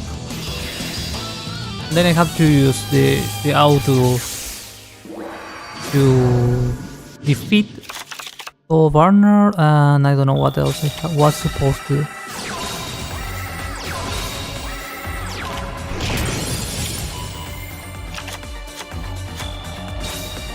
I was so lucky with this card, the White Stone of Legend, because before starting the stream, I did some pulls. Oh, I forgot, I need to make some box open. But the thing is, in the first hour I did some pulls and I was extremely lucky with the code Poker, and what else I got? Oh, and the Security Dragon. But even before that, off the screen, I remember that I didn't have the White Stone yet, and it's from an old pack. And as you know, each pack costs you 25 gems. I feel like I pulled 10, and just like that I got my stone, so I didn't have to dig deeper for the little stone. I was using a random beater just to fill that slot, and then I tried to get a second copy of Karma Code because I thought that would be useful, and I got it in like 10 run, but that will be rage industry, so I didn't want to upload it.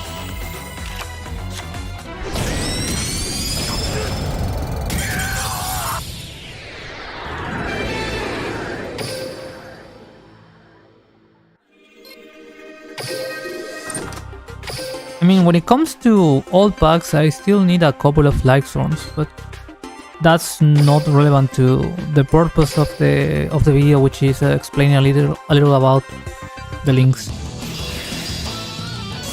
And for the staples on the other packs, maybe I could open the bundles that come with 10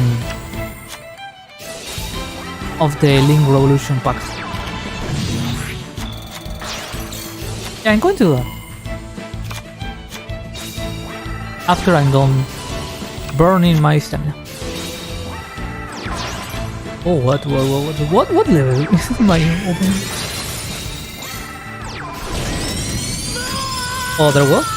That's the power of Salamangreat.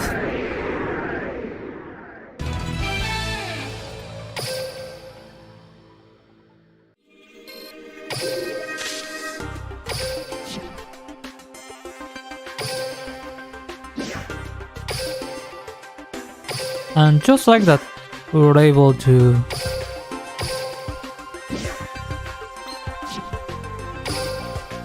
get another stage done. You see, normally I will just drag every single duel just because I want every single resource I can, but yeah, I'm going to just advance further. There we go. What can I do? Perform 3 link summon in one duel. Okay. No. Yes, in one duel. Win 5 duels. Using. Oh, okay. Summon the Goki. Oh. Okay, so from level 8 it started getting annoying. But you have a new character at stage 10. Nice.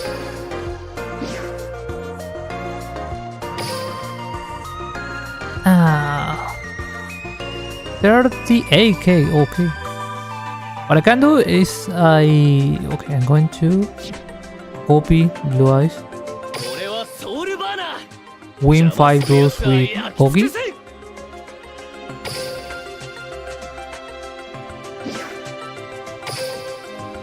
And then I will have to make some random Goki deck, but for that I will need to open some packs.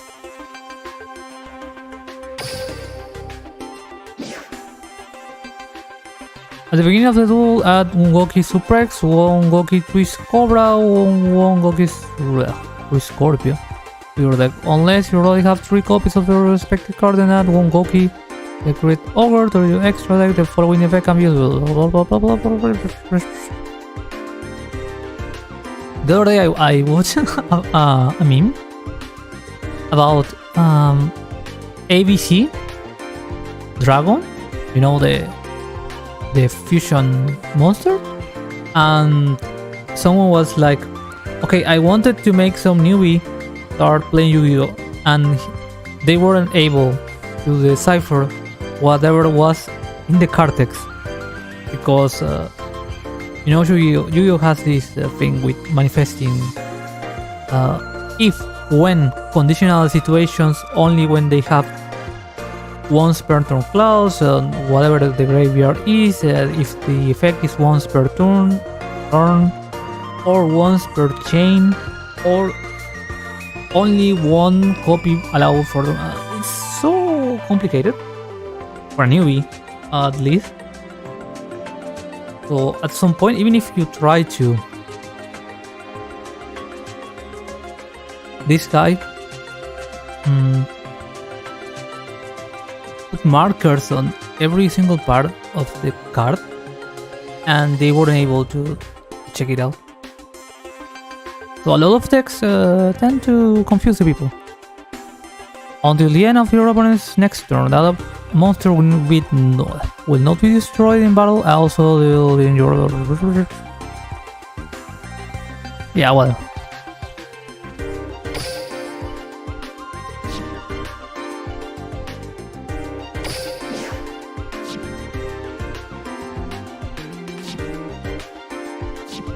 Yeah, you see that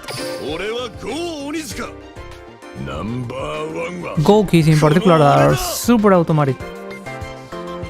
Once I do the deck you're going to watch it, that is.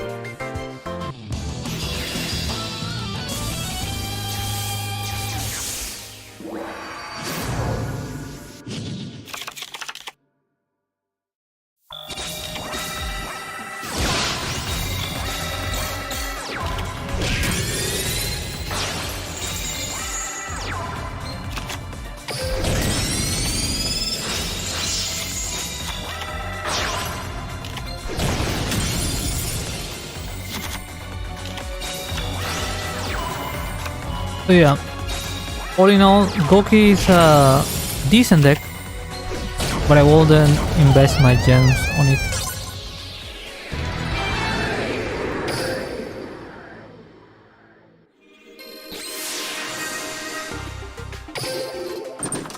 If I can make it out of leftovers, yeah, then it's a good deck. Now if I have to go and dig through the whole box just to get a copy of Ogre, yeah, I pass.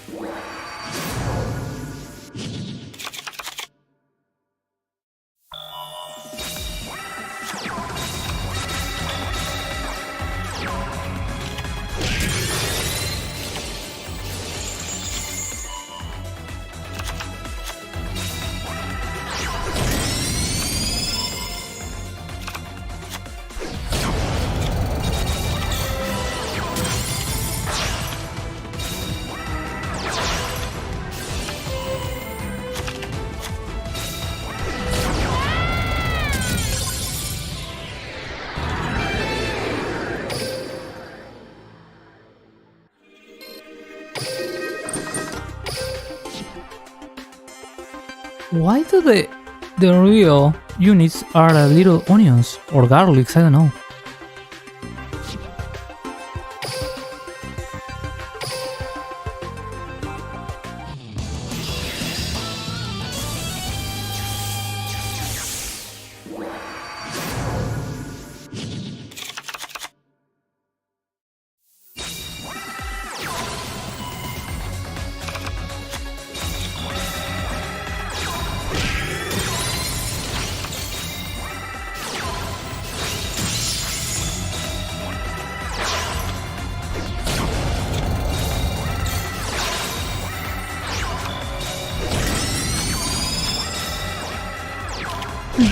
Duel Links is probably out of all the games I stream, the one that I get the most cozy vibes. Just watching the card movement, even though some people might say, okay, you are doing nothing, just watching is so pleasant. And I'm not tryharding to KOG at all, I'm just, you know, chilling, and that's perfectly valid and fine. In our games, you have to be constantly keeping an eye on what is meta, what is useful quote. And when it comes to Duel Links, I know that's not the case. You can use whatever you want and still suck a win. And that is amazing, because it's something that the community wants. Doesn't matter if it's TCG, Duel Links or whatever, or Master Duel. It's not even to play something else that is not meta, because I like to play meta too, don't take me wrong, but they do want to play with different decks, not the same 1, 2, 3 decks. Because, for example, right now in Master Duel you are playing against Sword Soul. It's all about Sword Soul or the Heraldic, or there is a trap card deck which is basically you can make 9k of damage just because you banish 20 cards out of your deck.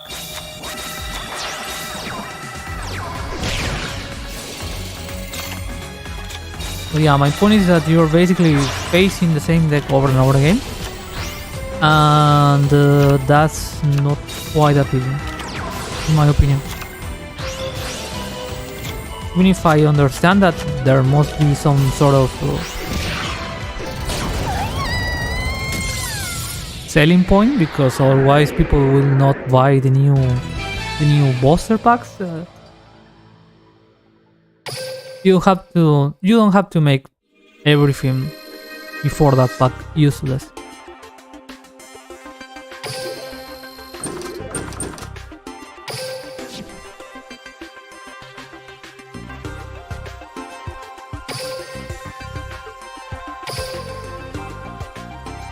Okay, I think this is the last one for the 5-1 duels with Poki. I mean Onizuka, but let's see.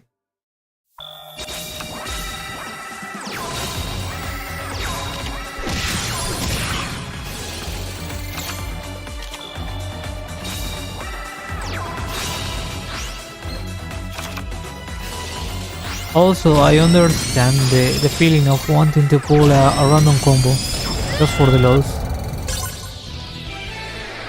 And I'm not saying just pulling Exodia, anything. There was a guy in one of my groups who wanted to make a Gate Warden deck. And that's fine because even though Gate Warden is one of the worst cards in the game,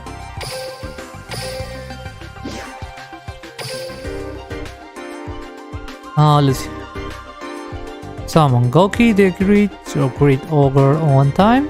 Perform 3 lines summoning 1 tool. I can do the first one easily with the fire deck that I did, but summoning the Ogre will require me to get more Gokis, so I'm going to spend. Let's see.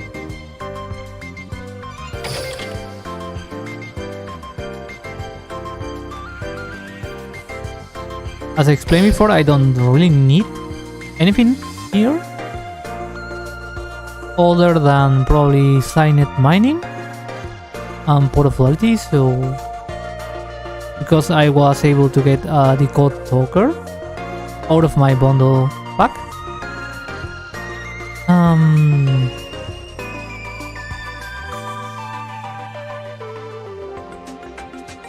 Yeah, this is not the best box to introduce you to the links, to be honest, but yeah. You don't even have many Gokis. I mean, the Gokis are on the selection box, if anything. If I really want to get Gokis, you know, but that's not the case.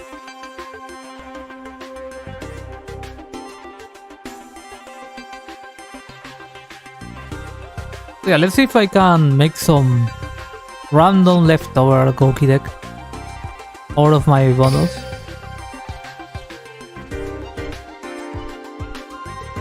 Do I want Trishula or Super Poly? No, I want Dorgat. Let's see.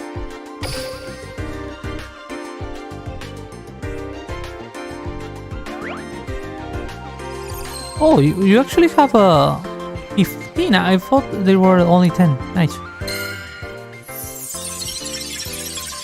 Okay, Chrome by the World Chalice. A Sim tablet. A calculator. Oh, so that's why. There are only 3 cards per pack. Oh, I see. See the World Chalice Fairy. Disappear. Lekunga. Lekunga is there only for the tokens.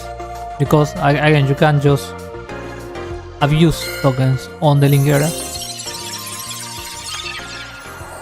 Guard Dragon, okay. Falco. Survivor. Over Sorcerer, eh. I mean, at least I have 3 Guard Dragon.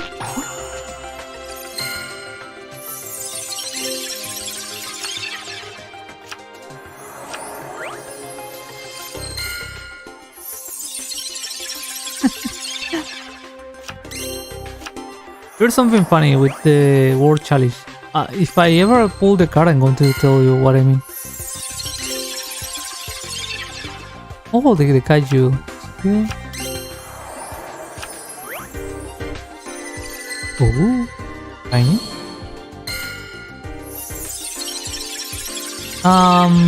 I wish it was Signet Mining. I mean, this is useful for the Salaman Grade, but I don't want to build a Salaman Grade deck. Ooh. It's been a while since I get the rainbow, so I'm going to just take a peek and see what I can get. A trap card. I wish that was Crackdown. Warning point, let's see. I don't remember what the card does.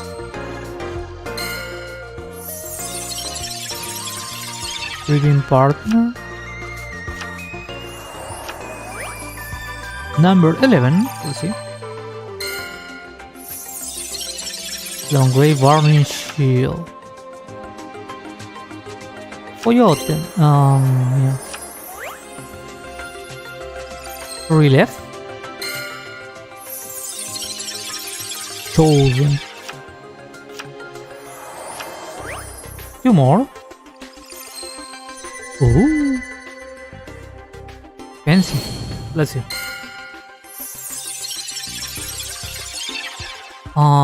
Silent mining, please.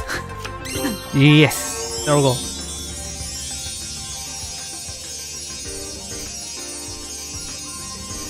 Nice.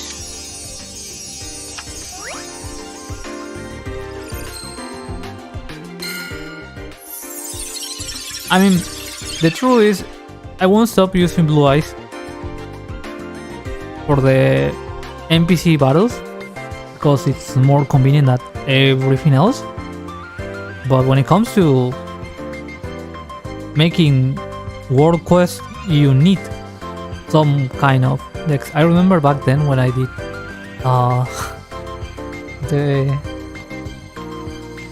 what was the name? The GX World?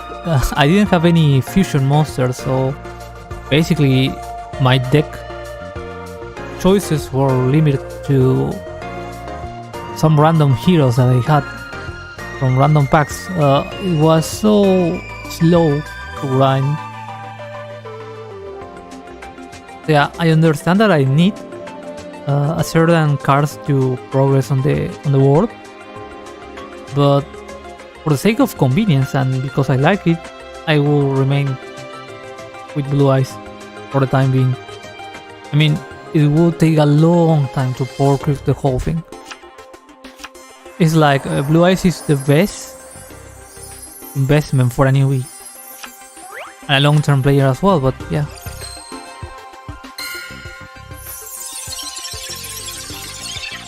Cute. Okay, so this was the last. Let's...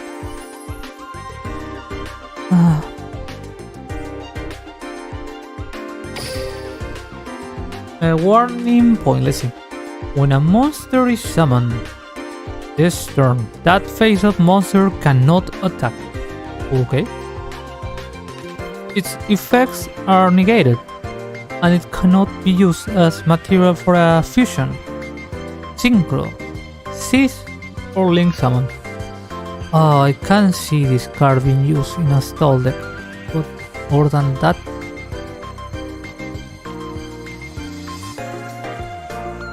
yeah, I don't want it.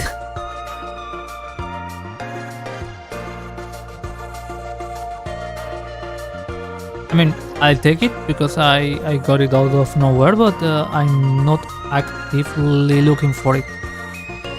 That's my point.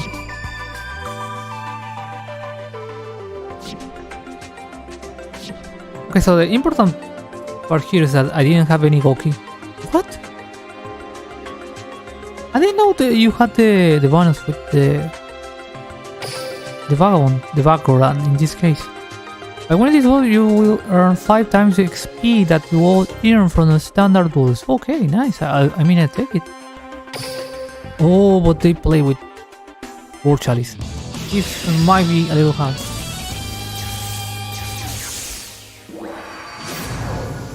I mean, then again, even though the main boss for the War Chalice wasn't released, they can still present some sort of menace.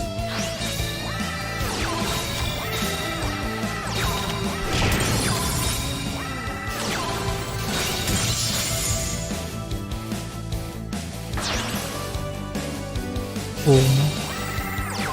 Oh no. Oh no.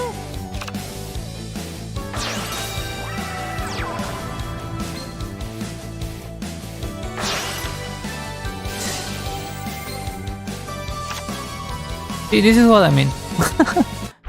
It can still be a pretty competent beatdown deck.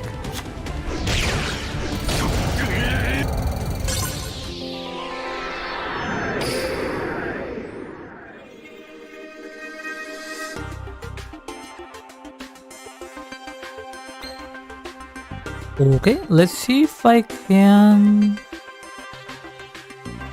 Try again.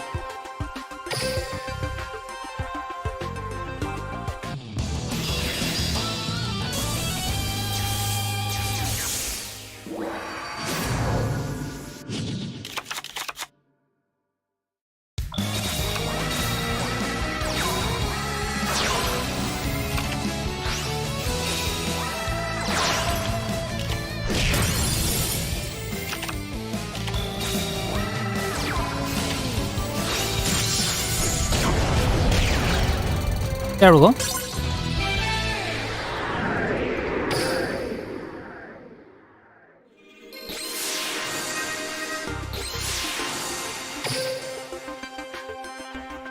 I mean, I could go... No, never mind. I don't want nothing or Wester. I want more gold keys.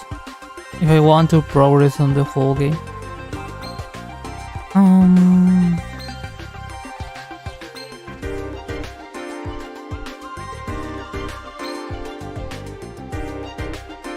Let's see one of those. Oh.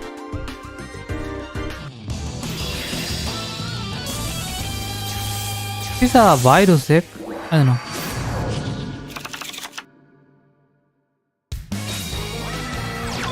No.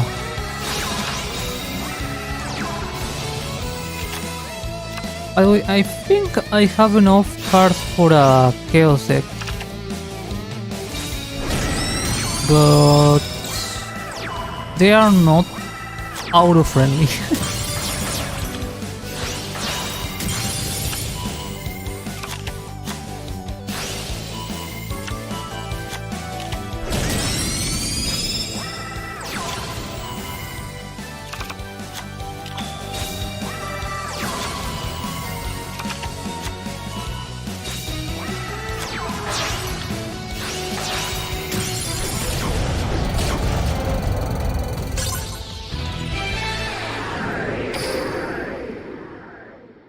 I wonder if the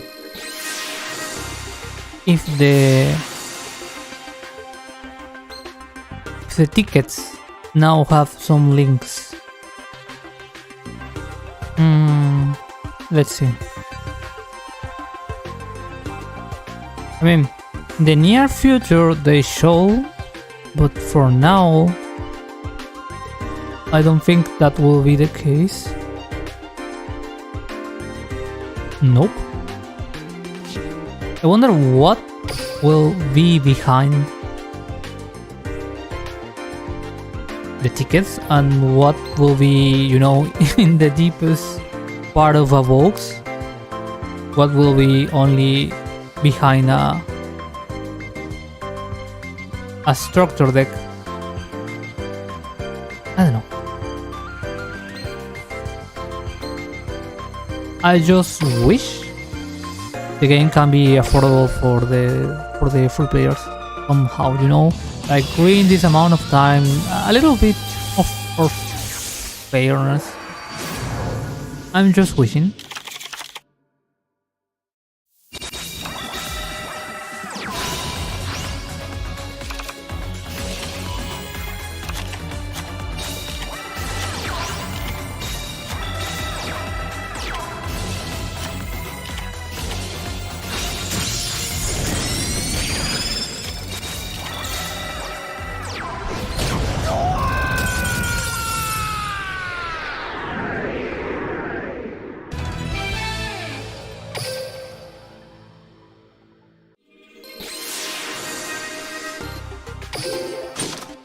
Okay, let me do the following.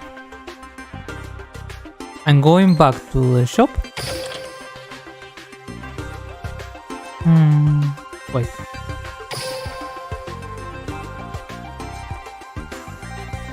Because regardless if you use a bundle or just a regular pack, you are going to get this consumed.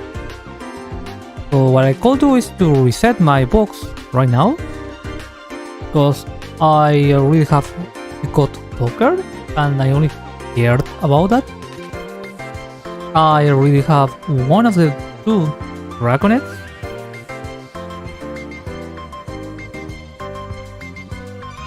The other cards are not necessary. I mean, Lady Divok can be useful. If this card's normal special summon, you can add one level 3 or lower diverse monster from your deck to your hand to call get Lady Divok, Draconek, Beatron, and a playset of Silent Mining, and that's pretty much it. The rest of the cards are completely optional, yeah. I explained at the beginning of the video. Like, unless you're really into Salamangreat. Everything else is just a filler.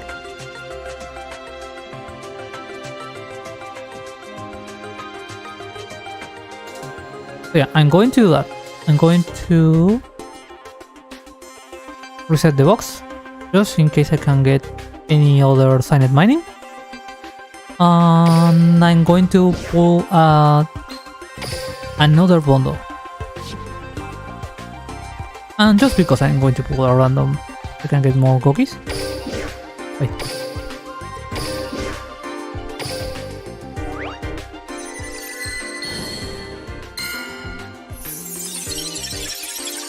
Datacorn, Matchmate Equation, Matchmates, Billion Blade, now in Nayuta, Litron, Garbage Collector, Altergeist, Finilac, Goki Keishiman, and Showdown of the Secret Sense Scroll Techniques. What? Matchmate Subtraction, Goki, there we go. Goki Iron Claw, nice. And this card. Let's see, what can I do with? When your opponent activates a spell, trap card, or monster effect with the same name as a card in their graveyard, okay, the activation if you use through that card, meh.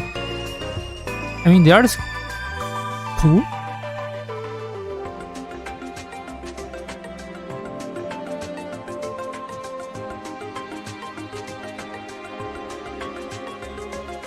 I mean, I feel like the name of the card is a reference of the Book of the Five Rings. I could be wrong though. Secret Sense Scrolls, yeah, it's an absolute reference.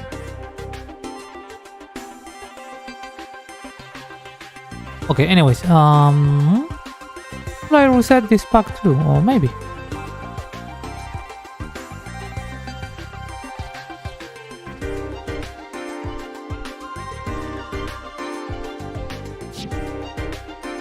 But I will bother for that later on. Because I really don't want to make a Goki deck.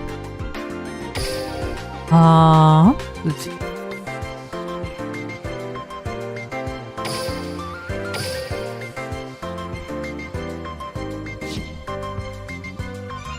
I don't know if they stacks. Like, I right now have 4, but I don't know if I will get 14 or I mean 9. So I should try to defeat them before anything.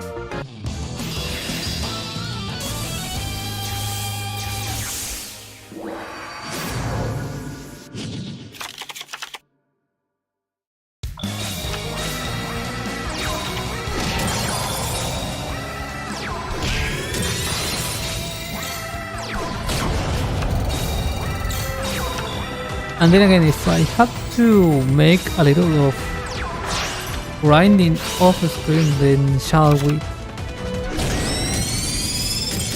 I could do it on my other channel, but you know, the Violet one, but I see. I'm just glad that I was able to confirm that the whole world is not going to burn just because the links are there.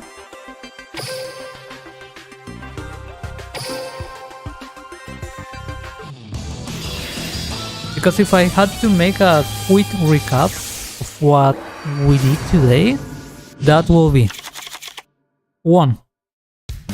Are we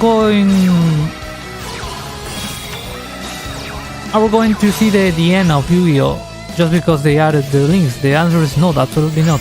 In fact, this is actually 5 years development. The whole point of Duel Links was to be an aftermath of whatever happened in the Brains anime. I mean, if you enter the world for the first time, you're going to read that they tell you exactly that.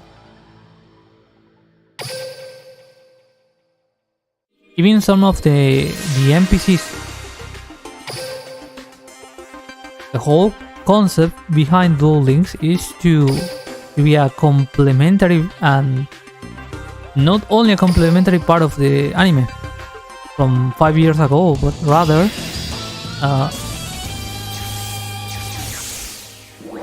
I wouldn't say a new season nor something tentative of that, but you know. But then again, Yu-Gi-Oh! Brains didn't have any video game. That's how unpopular it was, so there is that. We can't avoid that fact either. For the sake of being nonchalant.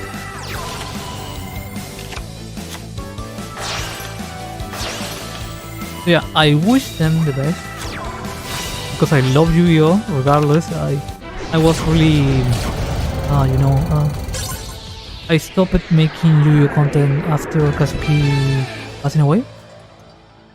So I didn't know if I was going to play again. But then again, people live on their legacy, and Yu-Gi-Oh! Is a legacy of that man.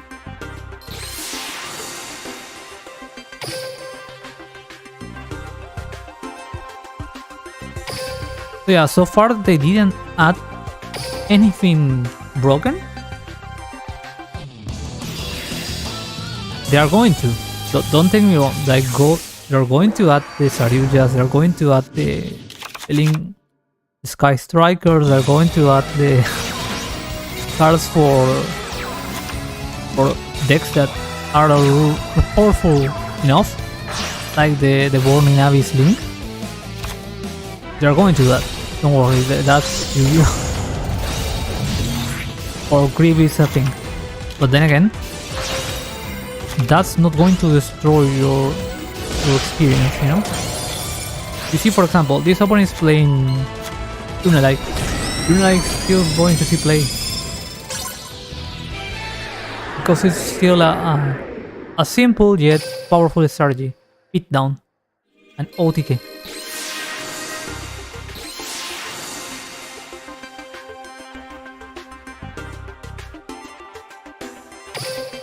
And if you are familiar with, because I cover other games, I cover Shadowverse, which is another card game that I like, other gachas, but that's not the point.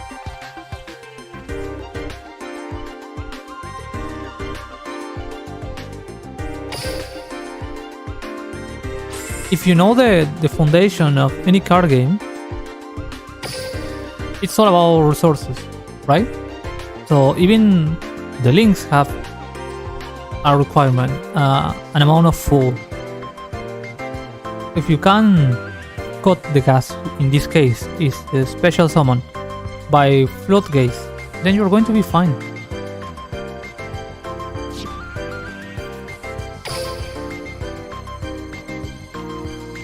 They even give you... Oh, nice. They even give you enough of the cards to counter them. And why not? There's a possibility that you might end liking the links. Why not? Not my case, because I remember when they came out, I played Monarchs and decks that called Stop the Special Summon, because I like the anti-meta when it comes to competitive decks. And for Master Tools, I've been using Eldritch. And if you know Eldritch, they are insane when it comes to the floodgates and the way to stop the player from playing.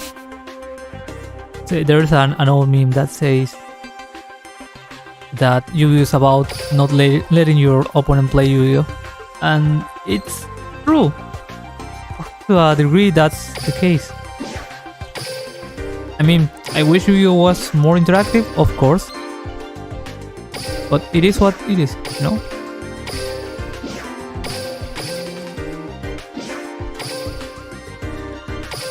Yeah, I will try to keep covering the development of the links because I'm low-key interested to know why did they needed 5 years to bring them, and if we are going to succeed in this case. For once, I mean, I'm really looking forward to that.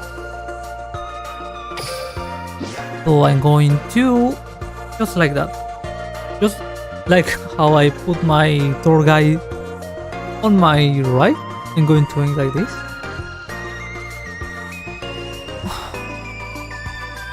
Yeah, I think I covered everything. Let me check quickly.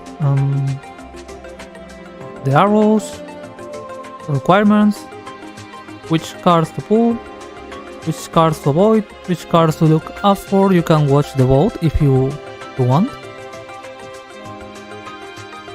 Which cards? Oh, the structure is bad. don't buy it. What else? I mean, in Code Talker and Link Slayer are useful, but yeah, few alters. And the best deck to learn, I think someone will be, in my opinion.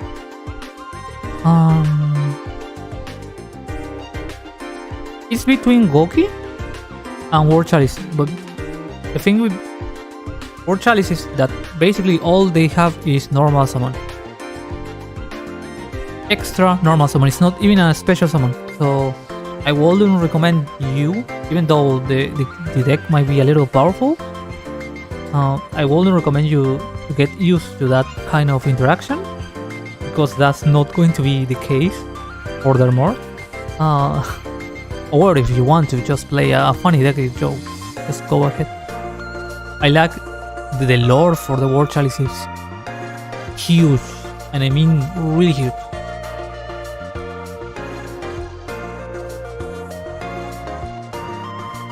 But Goki is the way. Salamangreat for now is not as powerful as the TCG version, but it will be. So if you want to future proof whatsoever, go for Salamangreat. But for now, Goki is the solid option. But I will hold, if I'm short in gems, to just buy the whole Link Revolution.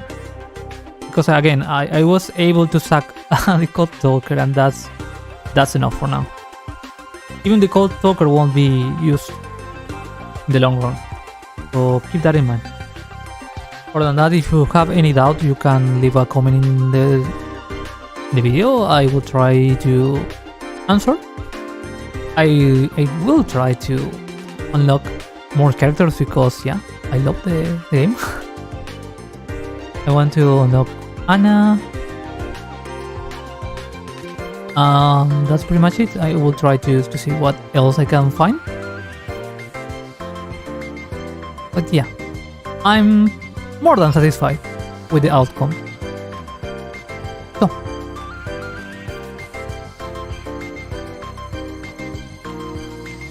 thank you so much for watching, and hopefully I'll see you